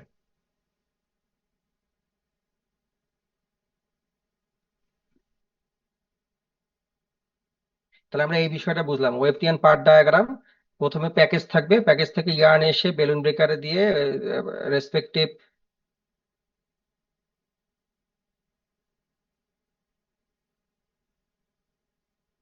টেনশনের মধ্যে দিয়ে গিয়ে পরে প্রি ওয়াইন্ডারে যাবে, এখান থেকে আবার বেলুন ব্রেকারের মধ্যে দিয়ে PFT, programmable filling tensioner, then main fixed main nozzle বা ট্যান্ডেম নজল, আর মুভেবল মেইন নজল। দেন এটা দিয়ে ইয়ার্ন যাবে, এখানে অনেকগুলো রিলে ভালভ থাকবে, রিলে ভালভের সাথে রিলে নজল বা সাব নজল থাকবে। অনেকগুলো সাব নজল থাকতে পারে, এটা ডিপেন্ড করবে কত উইথের ফেব্রিক তৈরি করতেছি বা লুমের উইথ কত, লুমটা কত উইথের। এখন আমরা কিন্তু লুম আর্টিকেল করেছিলাম র্যাপিয়ারে, লুম আর্টিকেল করেছিলাম যে গ্রিপার ওপেনার রেলটাকে আমরা কম বেশি করেছিলাম, এবং সাথে সাথে গ্রিপার স্ট্রোক সেটিংস, না আমাদের যে গ্রিপার আছে লেফট হ্যান্ড সাইড এবং রাইট হ্যান্ড সাইড র্যাপিয়ার বা গ্রিপার, এগুলোর স্ট্রোক সেট করেছিলাম ওই র্যাপিয়ার হুইলের মধ্যে। ওইটা যেমন করতে হয়েছে, সাথে সাথে আবার গ্রিপার ওপেনার রেলটাকেও কিন্তু আমি কি করব, ডানে বামে সরাবো যদি আমি ওয়াইডার উইথের ফেব্রিক তৈরি করতে চাই, অথবা লোয়ার উইথের ফেব্রিক তৈরি করতে চাই, সেক্ষেত্রে কিন্তু গ্রিপার ওপেনার রেইলটাকেও কিন্তু স্লে বরাবর এক্সিস্টিং থেকে যদি স্মল উইথের ফেব্রিক তৈরি করতে চাই এক্সিস্টিং উইথ থেকে, তখন গ্রিপার ওপেনার রেইলটাকে আমি কি করব, আমরা বামে সরাই নিয়ে আসবো।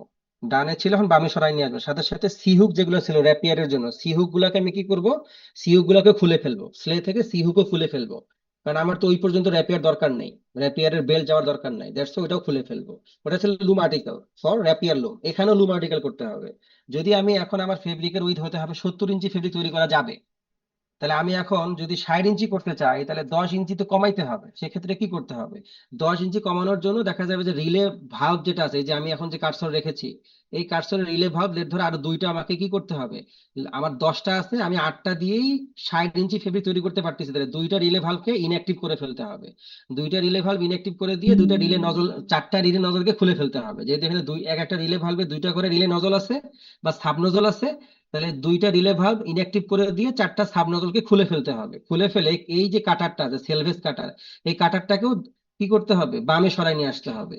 এবং FD1টাকেও আমি কি করব, বামে সরাই নিয়ে আসবো, FD2টাকেও বামে সরাই নিয়ে আসবো। কিন্তু FD1 এবং FD2-র মধ্যবর্তী রিলেটিভ যে ডিস্টেন্স, এটাকে ঠিক রেখে বামে সরাই নিয়ে আসবো। রিলেটিভ পজিশন ঠিক রেখে বামে সরাই নিয়ে আসবো, কারণ আগে আমি 70 ইঞ্চি ফেব্রিক তৈরি করতাম, এখন 60 ইঞ্চি ফেব্রিক তৈরি করবো। এটা হচ্ছে এয়ারজেট জন্য, এয়ারজেট লুমের জন্য বা এয়ারজেট পিকিং মেকানিজমের জন্য লুম আর্টিকেল। এখানে তো গ্রিপার স্ট্রোক সেটিংস নাই, এখানে হচ্ছে মূলত ফিলিং ইয়ার্নের যে স্ট্রোক, ফিলিং ইয়ার্নের লেংথ আমি অ্যাডজাস্ট করব। আর ওখানেও র্যাপিয়ারের ক্ষেত্রে গ্রিপার স্ট্রোক সেটিং এর মাধ্যমে কিন্তু আমি ওয়েফ ইয়ার্নের লেংথ অ্যাডজাস্ট করেছি। আর এখানে যেহেতু এরকম গ্রিপার গ্রিপার নাই, দ্যাটস আমি এখানে রিলে ভালভকে ইনঅ্যাক্টিভ করে দিয়ে রিলে নজল খুলে ফেলবো। আর র্যাপিয়ারের ক্ষেত্রে আমি সি হুক খুলে ফেলবো এবং গ্রিপার ওপেনার রেইলকে বামে সরায় নিয়ে আসবো। আর এখানে এয়ারজেটের ক্ষেত্রে রিলে ভালভকে ইনঅ্যাক্টিভ করে দিয়ে রিলে নজল খুলে ফেলবো, খোলা যাবে, ওখানে যেহেতু অপশন আছে খোলা যাবে, আবার লাগানো যাবে। এবং সেক্ষেত্রে সেলভেজ কাটারটাকেও বামে সরায় নিয়ে আসবো, FD1 এবং FD2 কে বামে সরায় নিয়ে আসবো, FD1 FD2-র মধ্যবর্তী রিলেটিভ ডিস্টেন্সটাকে ঠিক রেখে। তাহলে আমরা এয়ারজেটের ক্ষেত্রেও লুম আর্টিকেল বা স্ট্রোক সেট করতে পারবো। স্ট্রোক বলতে এখানে ইয়ার্নের লেংথ অ্যাডজাস্ট করতে পারবো, ওয়েফটি ইয়ার্নের ফিলিং ইয়ার্নের লেংথ, এটাকেই এয়ারজেটের ক্ষেত্রে লুম আর্টিকেল বলে।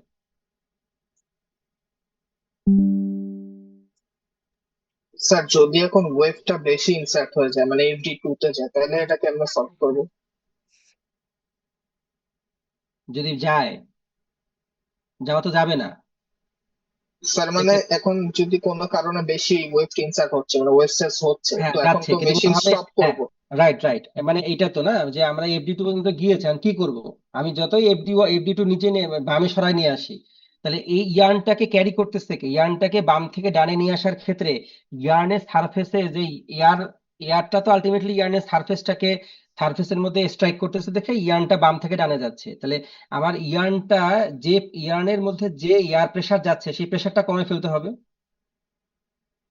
তাহলে এখন প্রেসার অ্যাডজাস্ট করতে হবে, মানে ইয়ার্নের প্রেসার, এয়ারের প্রেসার অ্যাডজাস্ট করতে হবে। এই যে আমি বললাম না যে মেইন নজল বা ট্যান্ডেম নজলেও তো ভালভ আছে, মানে এয়ারের টিউব আছে, এয়ারের টিউবটা কম্প্রেসড এয়ারটা এয়ার টিউবের মাধ্যমে মেইন নজলে আসতেছে, আর সরি ট্যান্ডেম নজলে আসতেছে। আর ট্যান্ডেম নজলের মধ্যে যেহেতু এয়ারটা এই ডিরেকশন বরাবর পাস হচ্ছে, তাহলে এয়ারের প্রেসার, সাধারণত এয়ারের প্রেসার থাকে, দেখো ট্যান্ডেম নজলে থাকে 1 থেকে 2 বার,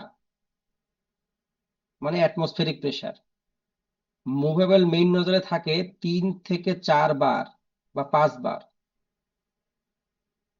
3 থেকে 5 অ্যাটমসফেরিক প্রেসার। এই যে রিলে ভালভ বা রিলে নজল বা সাব নজল, এখানে প্রেসার থাকে এরকম 3 থেকে 5 বার পর্যন্ত। এখন দেখো অ্যাটমসফেরিক প্রেসারের থেকে অনেক বেশি প্রেসার থাকে এখানে। আমাদের তো 1 অ্যাটমসফেরিক প্রেসার বা 1.01, মানে একবার মানে 1.01 অ্যাটমসফেরিক প্রেসার, মানে 101.325 কিলো প্যাসকেল, ঠিক না? তাহলে স্বাভাবিক যে আমাদের এয়ার প্রেসার তার থেকে দেখা যাচ্ছে 4-5 গুণ বেশি থাকে। এখন যখনই FD1 পার হয়ে FD2 যখন দেখা যাচ্ছে FD2 কি করতেছে, ইয়ারটাকে ডিটেক্ট করতে পারতেছে, তার মানে হলো যে আমার এয়ারের প্রেসারটা আরো অ্যাডজাস্ট হয় নাই, বেশি হয়ে গিয়েছে। বেশি হয়ে যাওয়ার কারণেই তো ইয়ারটাকে টেনে নিয়ে এসে FD1 পার করায় দিয়ে FD2 পর্যন্ত নিয়ে যাচ্ছে। তা আমি এখন এই এয়ার প্রেসারটা অ্যাডজাস্ট করব যাতে FD2 আর কি না পায়, ইয়ানটা না পায়, FD2 পর্যন্ত FD1 না আসে। এটা একটা typical range, 1 to 2 bar for tandem nozzle, 3 to 5 bar for main nozzle বা movable nozzle, 3 to 5 bar for sub nozzle. এটা একটা টিপিক্যাল ভ্যালু, এর মধ্যে কম বেশি করতে হবে। এটা ডিপেন্ড করবে আমি কি ধরনের ইয়ার্ন ব্যবহার করতেছি। লেট ধরো আমি ব্যবহার করছি মনোফিলামেন্ট। মনোফিলামেন্ট ইয়ার্ন তো স্লিপারি হবে, একটা মাত্র ফিলামেন্ট ইয়ার্ন, স্লিপারি হবে।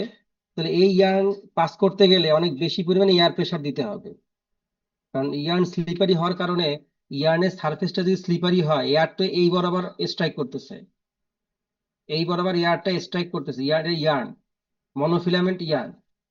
ইয়ার্নটাকে তো এয়ারের সাথে ইয়ার্নের সারফেসে ফ্রিকশন হবে, এয়ারের সাথে ইয়ার্নের সারফেসে ফ্রিকশন হবে, ফ্রিকশনের কারণে ইয়ার্নটা বাম থেকে ডানে যাবে। এটা ইয়ার্নের ক্রস সেকশন, এটা ইয়ার্নের ক্রস সেকশন বা ইয়ারটা এইভাবে ইয়ার্নের সারফেসে আসবে, এয়ারের সাথে ইয়ার্নের সারফেসের ফ্রিকশন হবে, ফ্রিকশন হওয়ার কারণে ইয়ার্নটা বাম থেকে ডানে যাবে।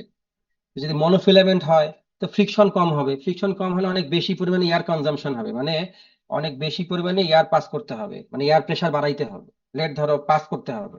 আর যদি এটা মাল্টিফিলামেন্ট হয়, মাল্টিফিলামেন্ট হলে ইয়ার্নের সারফেসটা একটু রাফ থাকবে, রাফ থাকলে এয়ার যখন ইয়ার্নের সারফেসে এসে স্ট্রাইক করবে, তখন এয়ারটা সাকসেসফুলি স্ট্রাইক করতে পারবে এবং ফ্রিকশনটা অনেক বেশি হবে ইয়ার্নের সাথে এয়ারের। তখন দেখা যাবে 3.5 বার এয়ার প্রেসারের দ্বারা ইয়ার্নটা সাকসেসফুলি পিকিং হচ্ছে, যেটা মনোফিলামেন্টের জন্য 5 বার লাগতেছে, 5 বার লাগতেছে। তাহলে এখন ইয়ার্ন কোন ধরনের ওয়েভ ব্যবহার করা হচ্ছে এর উপর বেসিস করে এয়ার প্রেসার অ্যাডজাস্ট করতে হবে। আবার যদি হয় কম টিয়ান যদি হয়, কম টিয়ানের সারফেসটা একটু স্মুথ থাকবে, দেন আমাদের যদি রোটোরিয়ান হয় বা কার্ডেরিয়ান হয়, কার্ডেরিয়ানে যেহেতু আমরা কম্বিং করি না, দ্যাটস ওয়াই ওটার সারফেসটা একটু রাফ থাকবে, হার্শ থাকবে, ওই সারফেসের সাথে এয়ারের ফ্রিকশনটা বেশি হবে।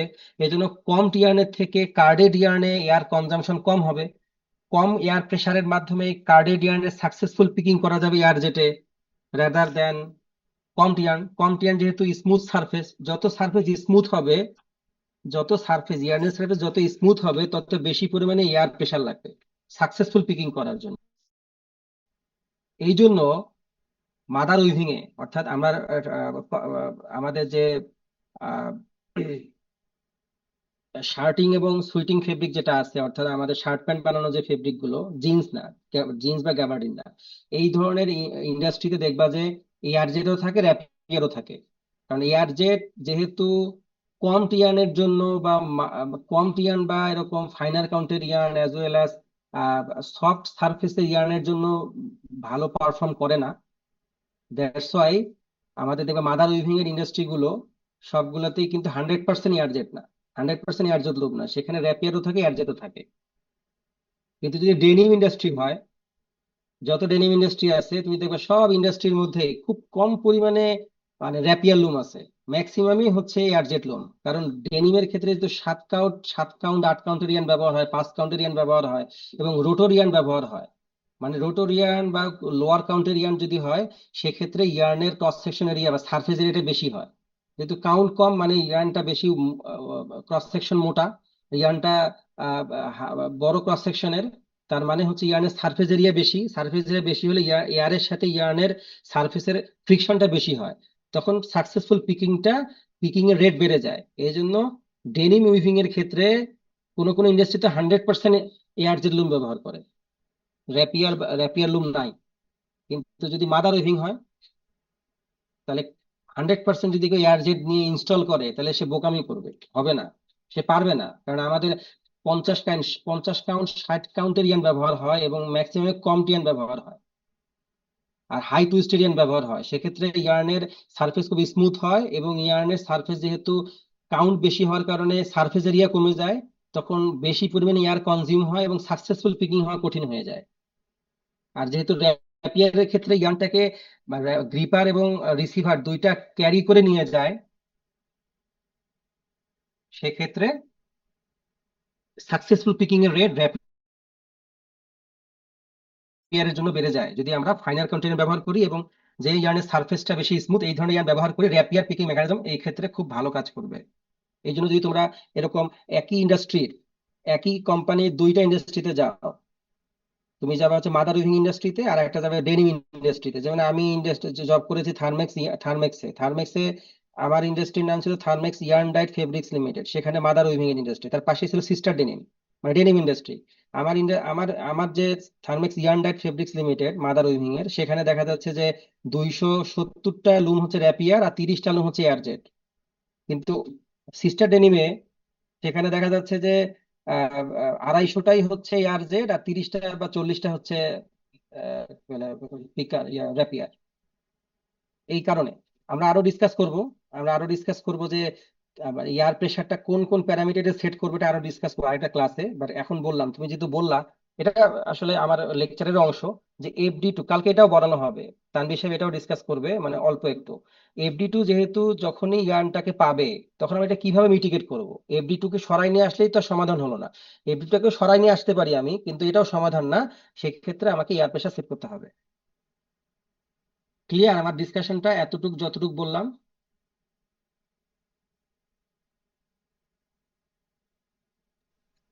স্যার কোর্সার কাউন্ট ইয়ার্নের ক্ষেত্রে তো আবার রিলে ভালভের প্রেসার গুলো বেশি দিতে হবে, ভারী।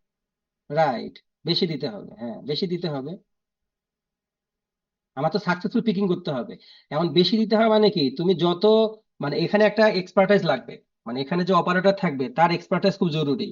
কারণ এটা ওই ইয়ার্ন ধরে, ইয়ার্ন দেখে, ইয়ার্ন কতটুক ভারী কতটুক হালকা, এর উপর বেসিস করে তাকে প্রেশার সেট করতে হবে। একটা হচ্ছে বেশি দিলেও আমি কিন্তু সাকসেসফুল পিকিং করতে পারবো, FD2 পর্যন্ত যাবে না এরকমও করতে পারবো। আর যদি আমি অপটিমাম লেভেলের করি, মানে অপটিমাম লেভেলের pressure settings on the basis of yarn count as well as yarn structure, এটা একটা টেকনিক্যাল ইস্যু, টেকনিক্যাল স্কিল। এটা এটা অপারেটর লাগবে, আদারওয়াইজ অপারেটর মানে আমার ইয়ার্ন কনজাম্পশন বাড়াই দিবে।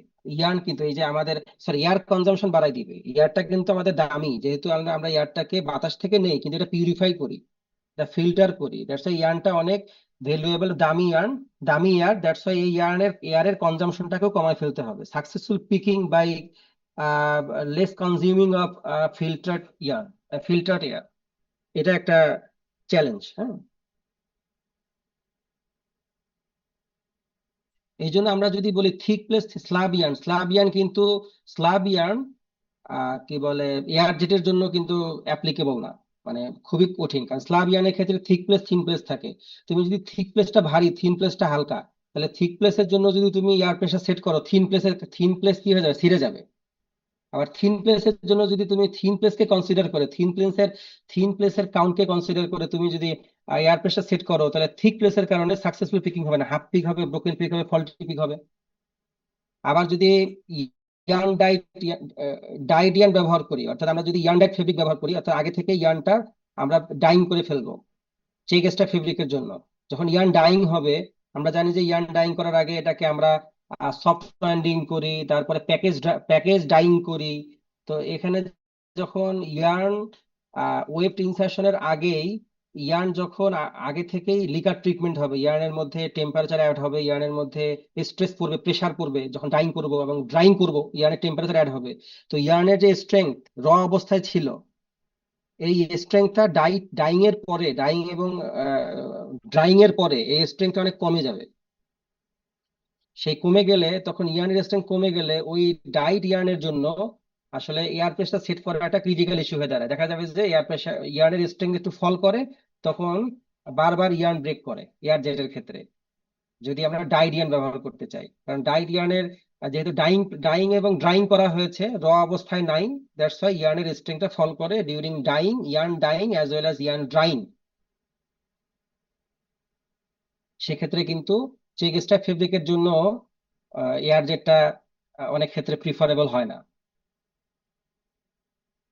আমি যখন হামিদে ট্রেনিং করেছি, ইন্ডাস্ট্রিয়াল ট্রেনিং, তখন হামিদে তারা সবসময় গ্রে ফেব্রিক তৈরি করতো, চেক স্ট্রাপ ফেব্রিক তৈরি করতো না। গ্রে ফেব্রিক তৈরি করলে তখন 100% এয়ার জেট কোনো প্রবলেম না, এবং তারা গ্রে ফেব্রিক তৈরি করতো, তখন ইয়ার্ন ডাইং করতো না। এখন আবার কিছুদিন পরে আমি যখন ভিজিটে গিয়েছিলাম, ইন্ডাস্ট্রিয়াল ভিজিট ছাত্রদেরকে নিয়ে, তখন দেখা গেল যে সেখানে তারা ইয়ার্ন ডাইং সেকশন রান করেছে, মানে ডাইট ফেব্রিক, অর্থাৎ তার মানে হচ্ছে চেক স্ট্রাইপ ফেব্রিকের জন্য আলাদা একটা শেড করেছে, কিন্তু সেখানে তারা 100% এয়ারজেট নিয়ে আসছে কিন্তু সাকসেসফুলি পিকিং করাতে পারতেছে। রেপিয়ার নিয়ে আসে নাই তো, কারণ যখনই এখানে ইয়ার্ন ডাইড ফেব্রিক হবে এবং যখনই স্লাব ইয়ার্ন ব্যবহার হবে, তখনই ইয়ার্ন ডাইং এর কারণে যে ইয়ার্নের স্ট্রেংথ ফল হয়েছে, এটার জন্য ওই অপটিমাম এয়ার প্রেসার সেট করাটা একটা ক্রিটিক্যাল ইস্যু হয়ে দাঁড়ায়। তাহলে একটা ইন্ডাস্ট্রি রান করার সময় আমি কি আসলে 100% এয়ারজেট কিনবো, এটা আমার জন্য লাভবান হবে, নাকি 100% এয়ারজেট না কিনে 70-30 বা 80-20 কিনবো, 80% এয়ারজেট লুম কিনবো আর 20% র্যাপিয়ার লুম কিনবো? এটাও একটা ডিসিশনের ব্যাপার আছে, এটা সাকসেসফুলি ইমপ্লিমেন্ট করতে হবে, আদারওয়াইজ এয়ারজেটে আবার কেন কেন হয়, এয়ারজেট হচ্ছে অনেক বেশি স্পিডে চালানো যায়, দেখা যায় 1000 বা 1200 পিপিএম এয়ারজেট চালানো যায়। তো অন দা মানে আদার হ্যান্ড আমি র্যাপিয়ার লুম 680 বা 700 বেশি চালাতে পারবো না, কোয়াইট ইম্পসিবল। এবং এটা যদি হয় 190 সেন্টিমিটারের লুম হয়, 600 পিপিএম এ চালাতে পারবো। যদি এটা আবার লুমের উইথ বাড়তে থাকে, আর পিপিএমটা আরো কমে যাবে, 450 পিপিএম এ চলে আসবে। তার মানে হচ্ছে র্যাপিয়ারে কিন্তু চাইলে অনেক বেশি পিপিএম অ্যাচিভ করা যায় না, কারণ পজিটিভলি ড্রিভেন, যে র্যাপিয়ার বেল্ট পজিটিভলি ড্রিভেন, এই জন্য র্যাপিয়ার অনেকে নিতে চায় না। র্যাপিয়ার না নিতে চাইলে তোমাকে বাধ্য হয়ে নিতে হবে, কারণ তোমার successful picking as well as তুমি কোন ধরনের ওয়েব টিয়ান ব্যবহার করতেছো, সাকসেসফুল পিকিং এর জন্য হলে তোমাকে র্যাপিয়ার নিতে হবে। তো এটা একটা টেকনিক্যাল এবং ক্রিটিক্যাল ডিসিশন, যে আমি আমার ইন্ডাস্ট্রি কি ধরনের অর্ডার গ্র্যাব করবে, এই অর্ডার গুলো এক্সিকিউট করার জন্য আমার কোন কোন ধরনের লুম লাগবে, মানে এয়ারজেট কতগুলো নিলে আমার জন্য বেটার হবে এবং কতগুলো র্যাপিয়ার নিলে বেটার হবে। আর অল্প সময় শেষ আমার, আর একটা লেকচার লাগবে এর উপরে, অল্প সময় লাগবে, মানে এটা পরে পড়াবে, এখন তো আর হবে না। আরেকটু কালকের ল্যাবের জন্য, কালকে সকালে ল্যাব আছে, কালকে ল্যাবের জন্য যতটুকু আমরা আজকে শিখি, আমার এর উপর একটা ক্লাস হবে, মানে ইয়ার্নের ইয়ার্নের সাথে প্রেসার সিলেকশন।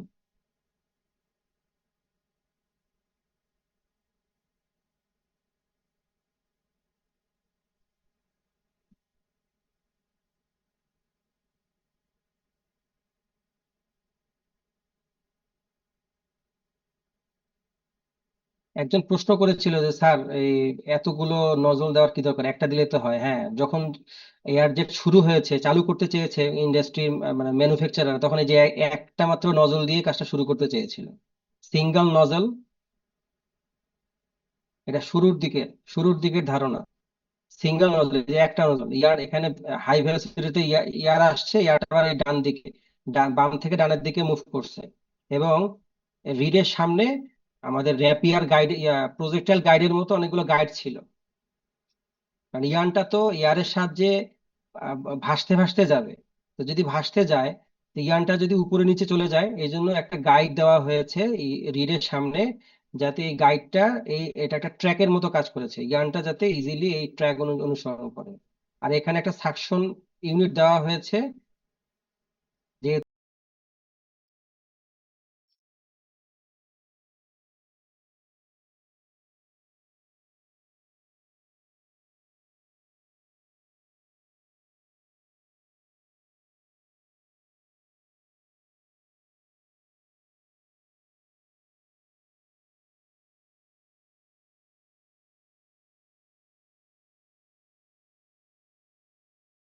প্রথম দিকে ধারণা,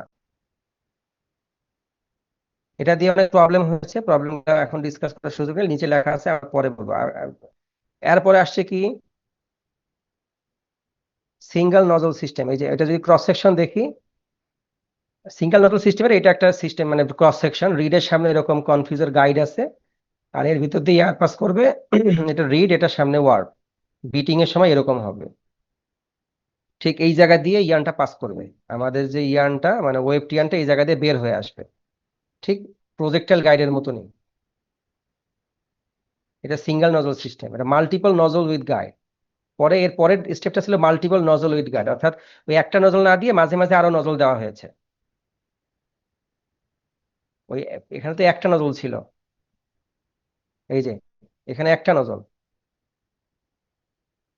দিয়ে ইয়ার্নটাকে পাস করানো হয়েছে, একটা নজল দিয়ে দেখা যাচ্ছে যে ইয়ার্নের উইথ, মানে ফেব্রিকের উইথ কমে যায়, ফেব্রিক উইথ বাড়ানোর জন্য তখন চিন্তা করলো কি, একটা নজল দিলে তো ইয়ার্নটা ওই পর্যন্ত বাম থেকে ডানে অনেক লম্বা দূর যেতে পারে না, দ্যাটস ওয়াই আমরা আরো কিছু নজল অ্যাড করে দিই যাতে ফেব্রিকের উইথ বাড়াতে পারি। আমাদের বলেছি আমরা ওয়াইডার উইথের ফেব্রিক তৈরি করতে চাই, হাই স্পিডে মেশিন চালাতে চাই, মানে স্পিডে মেশিন চালাতে গেলে হাই স্পিডে পিকিং হতে হবে, পিপিএম বাড়াতে চাই, এটা আমাদের রিকোয়ারমেন্ট, সবসময়ের জন্য রিকোয়ারমেন্ট।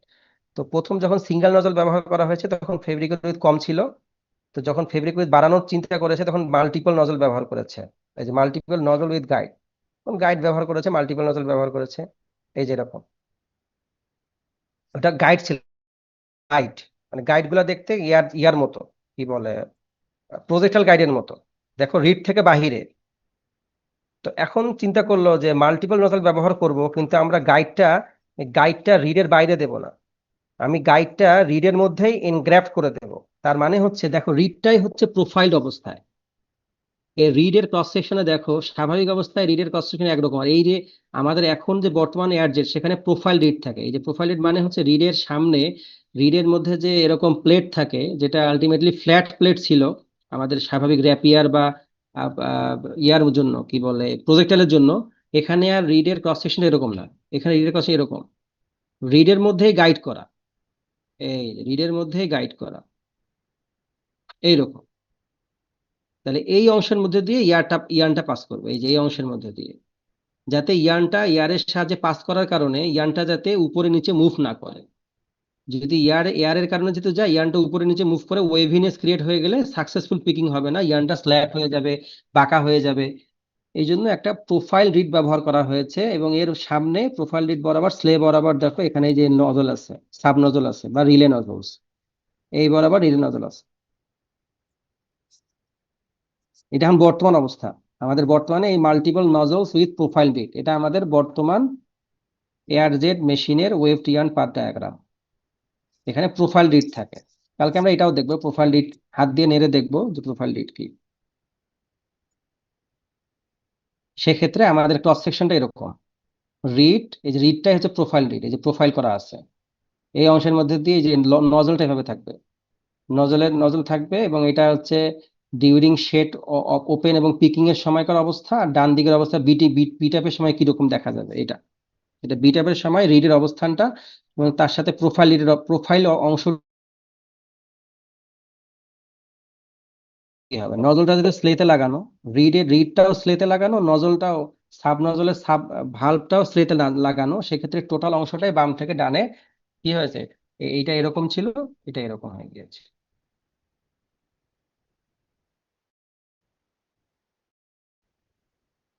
ডিপির কথা বলা আছে, এই যে এটা হচ্ছে আমাদের মেশিনের ক্ষেত্রে এরকম, এই যে মেশিনের বাম দিকে দেখো relay nozzles and profile reed on an open shed অবস্থায়, এই যে আমাদের প্রোফাইল রিড আর নজলগুলো এভাবে থাকে।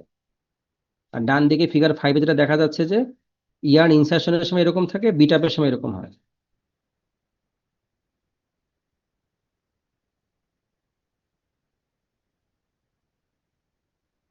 এটা হচ্ছে স্বাভাবিক আমাদের লুমের অবস্থা, লুমে এরকম থাকে, যখন এয়ার পাস হয়, এয়ার ফ্লো হয়, তখন এরকম করে এয়ার ফ্লো হয়। কালার দেওয়া হয়েছে মূলত বোঝানোর জন্য যে এই এক একটা নজল থেকে এয়ারটা বাম থেকে ডানে ফ্লো হচ্ছে।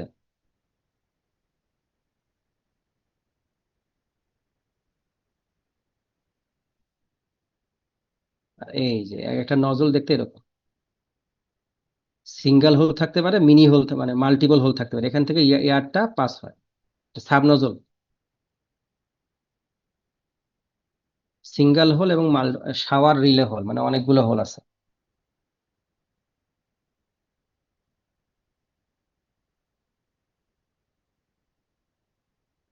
এই পর্যন্তই, কারো কোনো কোশ্চেন থাকলে বলো, আপাতত কালকের ক্লাসের জন্য এটা। কালকে ল্যাব ক্লাস সকালে কাদের আছে, শুরু করে দেবে সাথে সাথে।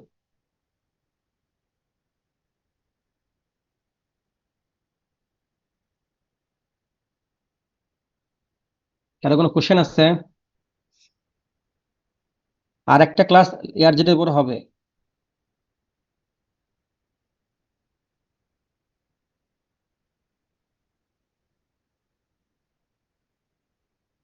সবাইকে আসো নাকি জয়েন করার পরে ঘুমাচ্ছ?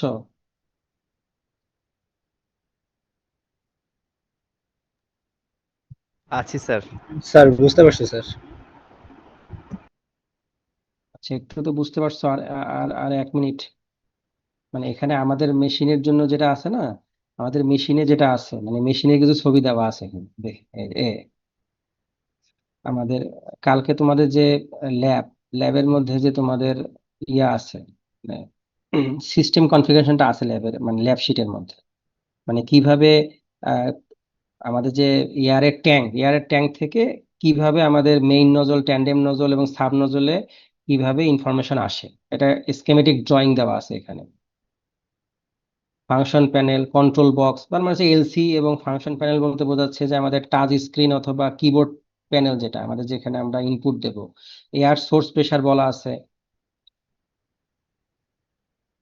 এটা তো দেখা যায় না, কিন্তু এটা এইভাবে এখান থেকে কি মেইন ট্যাঙ্কে আসে, সাব ট্যাঙ্ক থেকে, মানে এয়ারটা মেইন ট্যাঙ্কে যাবে, সাব ট্যাঙ্ক থেকে এয়ারটা সাব ভালভে যাবে, সাব ভালভ থেকে বা রিলে ভালভে যাবে, রিলে ভালভ থেকে রিলে নজল বা সাব নজলে যাবে। এয়ারটা তো ডিস্ট্রিবিউট হতে হবে। অনুরূপ ভাবে মেইন ট্যাঙ্ক থেকে ট্যান্ডেম ভালভে যাবে, ট্যান্ডেম ভালভ থেকে ট্যান্ডেম নজলে যাবে। ভালভ বলতে বোঝাচ্ছে আমাদের যেমন বাসাবাড়ির ট্যাপ আছে, ট্যাপের মধ্যে তো ভালভ আছে। আমি ভালভটা ওপেন করলেই পানি পড়ে, আর ভালভটা বন্ধ করলে পানি বন্ধ হয়। এখানেও ভালভ থাকবে, ইলেকট্রোম্যাগনেটিক ওয়েতে ভালভটা কন্ট্রোল করা হয়।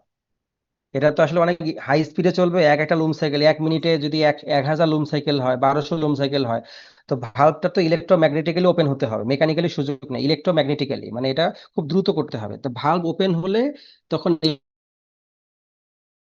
এয়ার পাস করবে, আর ভালভ বন্ধ হলে এয়ার বন্ধ হয়ে যাবে পাস করা। এটাই ভালভের কাজ, এটাই কন্ট্রোল ওয়েতে এয়ার পাস করা। তো সবসময় মেইন ট্যাঙ্ক বা সাব ট্যাঙ্ক থেকে ভালভে আসবে এয়ার, এয়ার ভালভ পর্যন্ত থাকবে, পরে ভালভ ওপেন হলে নজলে যাবে। নজল যেহেতু কনিক্যাল শেপের এবং নজলটা তৈরি করা হয়েছে এয়ারের স্পিডটাকে বাড়ানোর জন্য, জেট ফর্মে নিয়ে আসার জন্য। তো নজলে আসবে এয়ার, ভালভ ওপেন হবে, নজল দিয়ে এয়ার পাস হবে, ভালভ ওপেন হলে নজল দিয়ে এয়ার পাস হবে, বন্ধ হলে এয়ার পাস হওয়া বন্ধ হয়ে যাবে। এটা হচ্ছে সিস্টেম কনফিগারেশন। এটা তোমাদের মেশিন পরীক্ষণের ক্ষেত্রে আসতে পারে যে draw the system configuration of air jet filling insertion technique. এটা মেশিনের মধ্যে এভাবে প্রেসারটা কন্ট্রোল হয়, সাবনাজল, সাব ভালভ বা এরকম। একটু জব শিটটা দেখলে বুঝতে পারবো যে কিভাবে ওই অংশটা কিভাবে এক্সিকিউট হয়। এই ডিসকাশনটা পরে করবো। আমাদের মেশিন এরকম আছে, এই যে এটা হচ্ছে মূলত এয়ার কন্ট্রোল, আমাদের মেশিনটা এটা ডেল্টা এক্স, বলছেন যে পিকান হলে ডেল্টা এক্স। এই যে এটা কালকে করে দেখাবে। এই যে একটা মেইন ভালভের জন্য প্রেসার, যে আমি বললাম না যে যখন FD2 বা যখন বেশি পরিমাণে প্রেসার হয়ে গিয়েছে, ফিলিং এর লেন্থ বেড়ে গিয়েছে, তখন প্রেসার অ্যাডজাস্ট করতে হবে। এইটা আমরা এই মেশিনের এই ভালভ গুলা কন্ট্রোল করে করতে পারবো। এটা যেহেতু অনেক পুরোনো মেশিন, পুরোনো মানে আগের ভার্সনের মেশিন, নতুন ভার্সনের মেশিনে আমি ইনপুট দিলে হবে কত বার চাই। বারটা আমি টাচ স্ক্রিনে বা কিবোর্ড স্ক্রিনে যদি ইনপুট দেই যে আমি 3 বার চাই সাব নজলে, অটোমেটিক্যালি 3 বার ওই সবগুলোতে 3 বারে পাস হবে। এটা আবার নব ঘুরাই ঘুরাই, গ্যাসের সিলিন্ডারের নব যেভাবে ঘুরায় সেভাবে ঘুরাই ঘুরাই এখানে অ্যাডজাস্ট করা যায়। এবং এখানে একটা পিন আছে, আমরা এখানে দেখবো যে ম্যানোমিটারের সাহায্যে আমরা এই প্রেসার কম বেশি করার মাধ্যমে দেখবো যে আমাদের ম্যানোমিটার আছে, ম্যানোমিটার দিয়ে বুঝতে পারবো কত কিলোপ্যাসকেল প্রেসার এখানে দেওয়া হয়েছে। যেহেতু 101.325 কিলোপ্যাসকেলে 1 অ্যাটমসফেরিক বা 1 বার, তাহলে 100 কিলোপ্যাসকেল মানে 1 বার, 300 কিলোপ্যাসকেল মানে 3 বার, 400 কিলোপ্যাসকেল মানে 4 বার, 350 কিলোপ্যাসকেল মানে 3.5 বার। ইন্ডাস্ট্রিতে বলে কি 3.5 কেজি। ওরা আবার তোমাকে বলবে যে আমরা এই সাব নজলে 3.5 কেজি প্রেসার দিয়েছি, মানে ওরা কিলোপ্যাসকেলটাকে কেজি বলে, ওরা ওরা ওদের ল্যাঙ্গুয়েজ ব্যবহার করে। তোমাকে বুঝতে হবে যে ওরা কেজি মানে বোঝাচ্ছে আসলে কিলোপ্যাসকেল, মানে 3.5 কেজি মানে 350 কিলোপ্যাসকেল, তার মানে 3.5 বার। ওরা ওদের ল্যাঙ্গুয়েজ ব্যবহার করে 3.5 কেজি, যে আমরা 3.5 কেজি আহ বা 350 কেজি, যেটাই বলুক, 3.5 কেজি বলুক, 350 কেজি বলুক, ওরা কেজি বলবে আর কি। ওরা ওদের ল্যাঙ্গুয়েজ ব্যবহার করে। যেহেতু 101 কিলোপ্যাসকেলে 1 অ্যাটমসফেরিক প্রেসার বা 1 বার, এই জন্য। তো এখানে কালকে এটা দেখানো হবে যে কিভাবে করে। এই যেখানে লেখা আছে auxiliary pressure, continuous pressure, left relay nozzle, এই যে প্রত্যেকটা নাম দেওয়া আছে, মেইন ভালভের মধ্যে 1 2 4 3 এরকম দেওয়া আছে। আমাদের এই যে এইটা হচ্ছে আমাদের মূল কাজ, এখানে দেখাবে, এখানে ধরে দিলে এখানে দেখাবে কতবার আসছে। পরে আমি এটা ধরে রেখে আমি যদি ওই এই নব গুলোকে ঘুরাই, তাহলে এখানে এই ম্যানোমিটারে শো করবে কমবে বা বাড়বে। এটা ভালভটাকে কন্ট্রোল করা আর কি। আমাদের এটা হচ্ছে মূলত হিউম্যান মেশিন ইন্টারফেস বলে, এটা হচ্ছে মূলত আমাদের এখানে আমরা ইনপুট দেই কিবোর্ড। এই সবগুলো ডকুমেন্টস আমি এখন গ্রুপে দিয়ে দিচ্ছি, মানে মেরাজকে দিয়েছি, মেরাজ সবাইকে সার্কুলেট করে দাও। কালকে সকালে যাদের গ্রুপ আছে, ল্যাব আছে, বা যাদের ল্যাব এই এআরজেড উপর থাকবে, তারা আগে থেকে এটা স্টাডি করে যেতে হবে।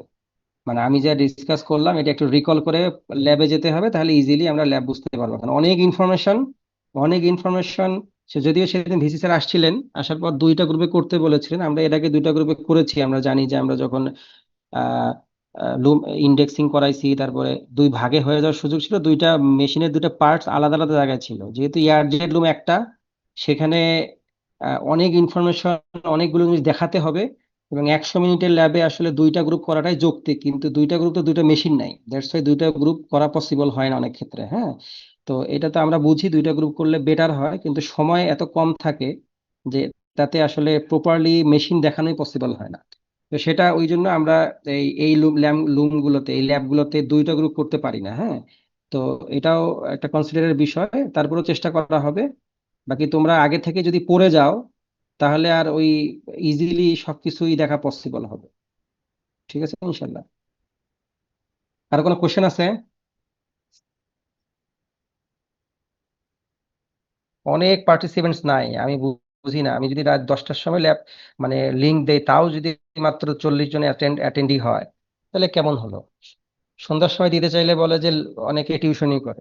ওকে, এই গভীর রাত পর্যন্ত ক্লাস, তাহলে সেক্ষেত্রে কেমনে হবে? স্যার আমাদের তো যে ল্যাবটা হচ্ছে গিয়ে লাঞ্চের আগে হয় স্যার, সেক্ষেত্রে তো স্যার আমাদের হাতে অনেক সময় থাকে। তো সেক্ষেত্রে স্যার দুইটা গ্রুপ করা যেতে পারে, তাহলে কিছুটা সময় একটা 10-এর পর এক্সটেন্ড হলো, 10-20 মিনিট, অত সময় লাগে না স্যার, শেষ হয়ে যায়। বা দুইটা এখন গ্রুপ এই হলে ভালো বিষয়টা হয় স্যার তো আসলে। নেওয়া যায়, কিন্তু যারা ল্যাবে আছেন ওনাদের আবার দেখা যাবে যে 2টা থেকে আবার ল্যাব আছে। তো এই বিষয়গুলো আমরা যতবারই নিয়েছি, যেমন আমরা আহ, দুইটা গ্রুপ সবসময় করতাম, যেমন ক্যাম ইন্ডেক্সিং, তারপরে মানে শেডিং এর জন্য তো সবসময় দুইটা করে করা হয়েছে। পিকিং এর জন্য যেহেতু একটা করে মেশিন, সেক্ষেত্রে দুইটা করে করলে অনেক ইনফরমেশন বাদ দিতে হবে আর কি, মানে দেখানো অনেক ক্ষেত্রে হয় না আমাদের। যেহেতু এক একটা ল্যাবে, যেমন পিকানোর জন্য দুইটা, আমার র্যাপিয়ারের জন্য দুইটা ল্যাব দরকার ছিল, আমার এআরজেড এর দুইটা ল্যাব দরকার ছিল, এবং আহ, এগুলা দুইটা করে ল্যাব, ইলেকট্রনিক টপে দুইটা ল্যাব দরকার ছিল। আমরা এর আগে যাদেরকে করাইছি প্রত্যেকে ইলেকট্রনিক টপে 2 দিন করাইছি, জ্যাকার 2 দিন করাইছি। তো আসলে এখানে অনেক বেশি পরিমাণে ইনফরমেশন দিতে হয়, তো এই জন্য আর কি। সেক্ষেত্রে ইনফরমেশনের পরিমাণটা কমে যাবে।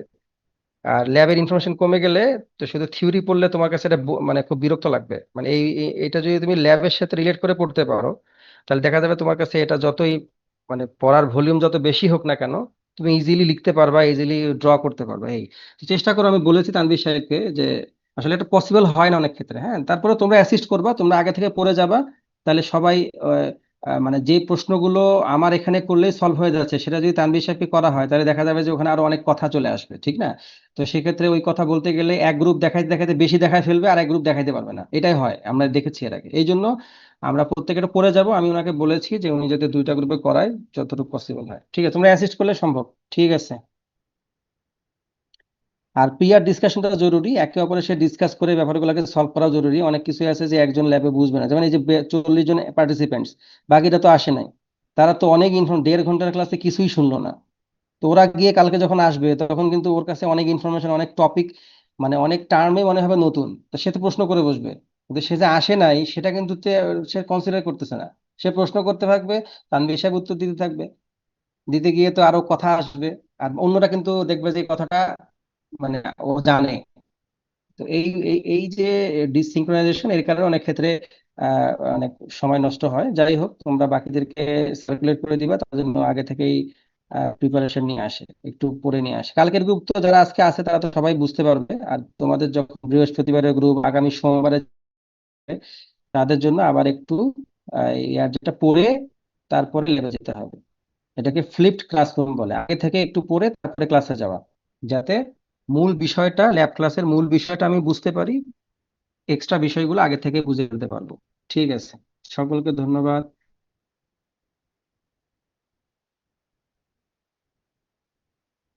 কারো কোশ্চেন থাকলে লিভ নিবো। হ্যাঁ।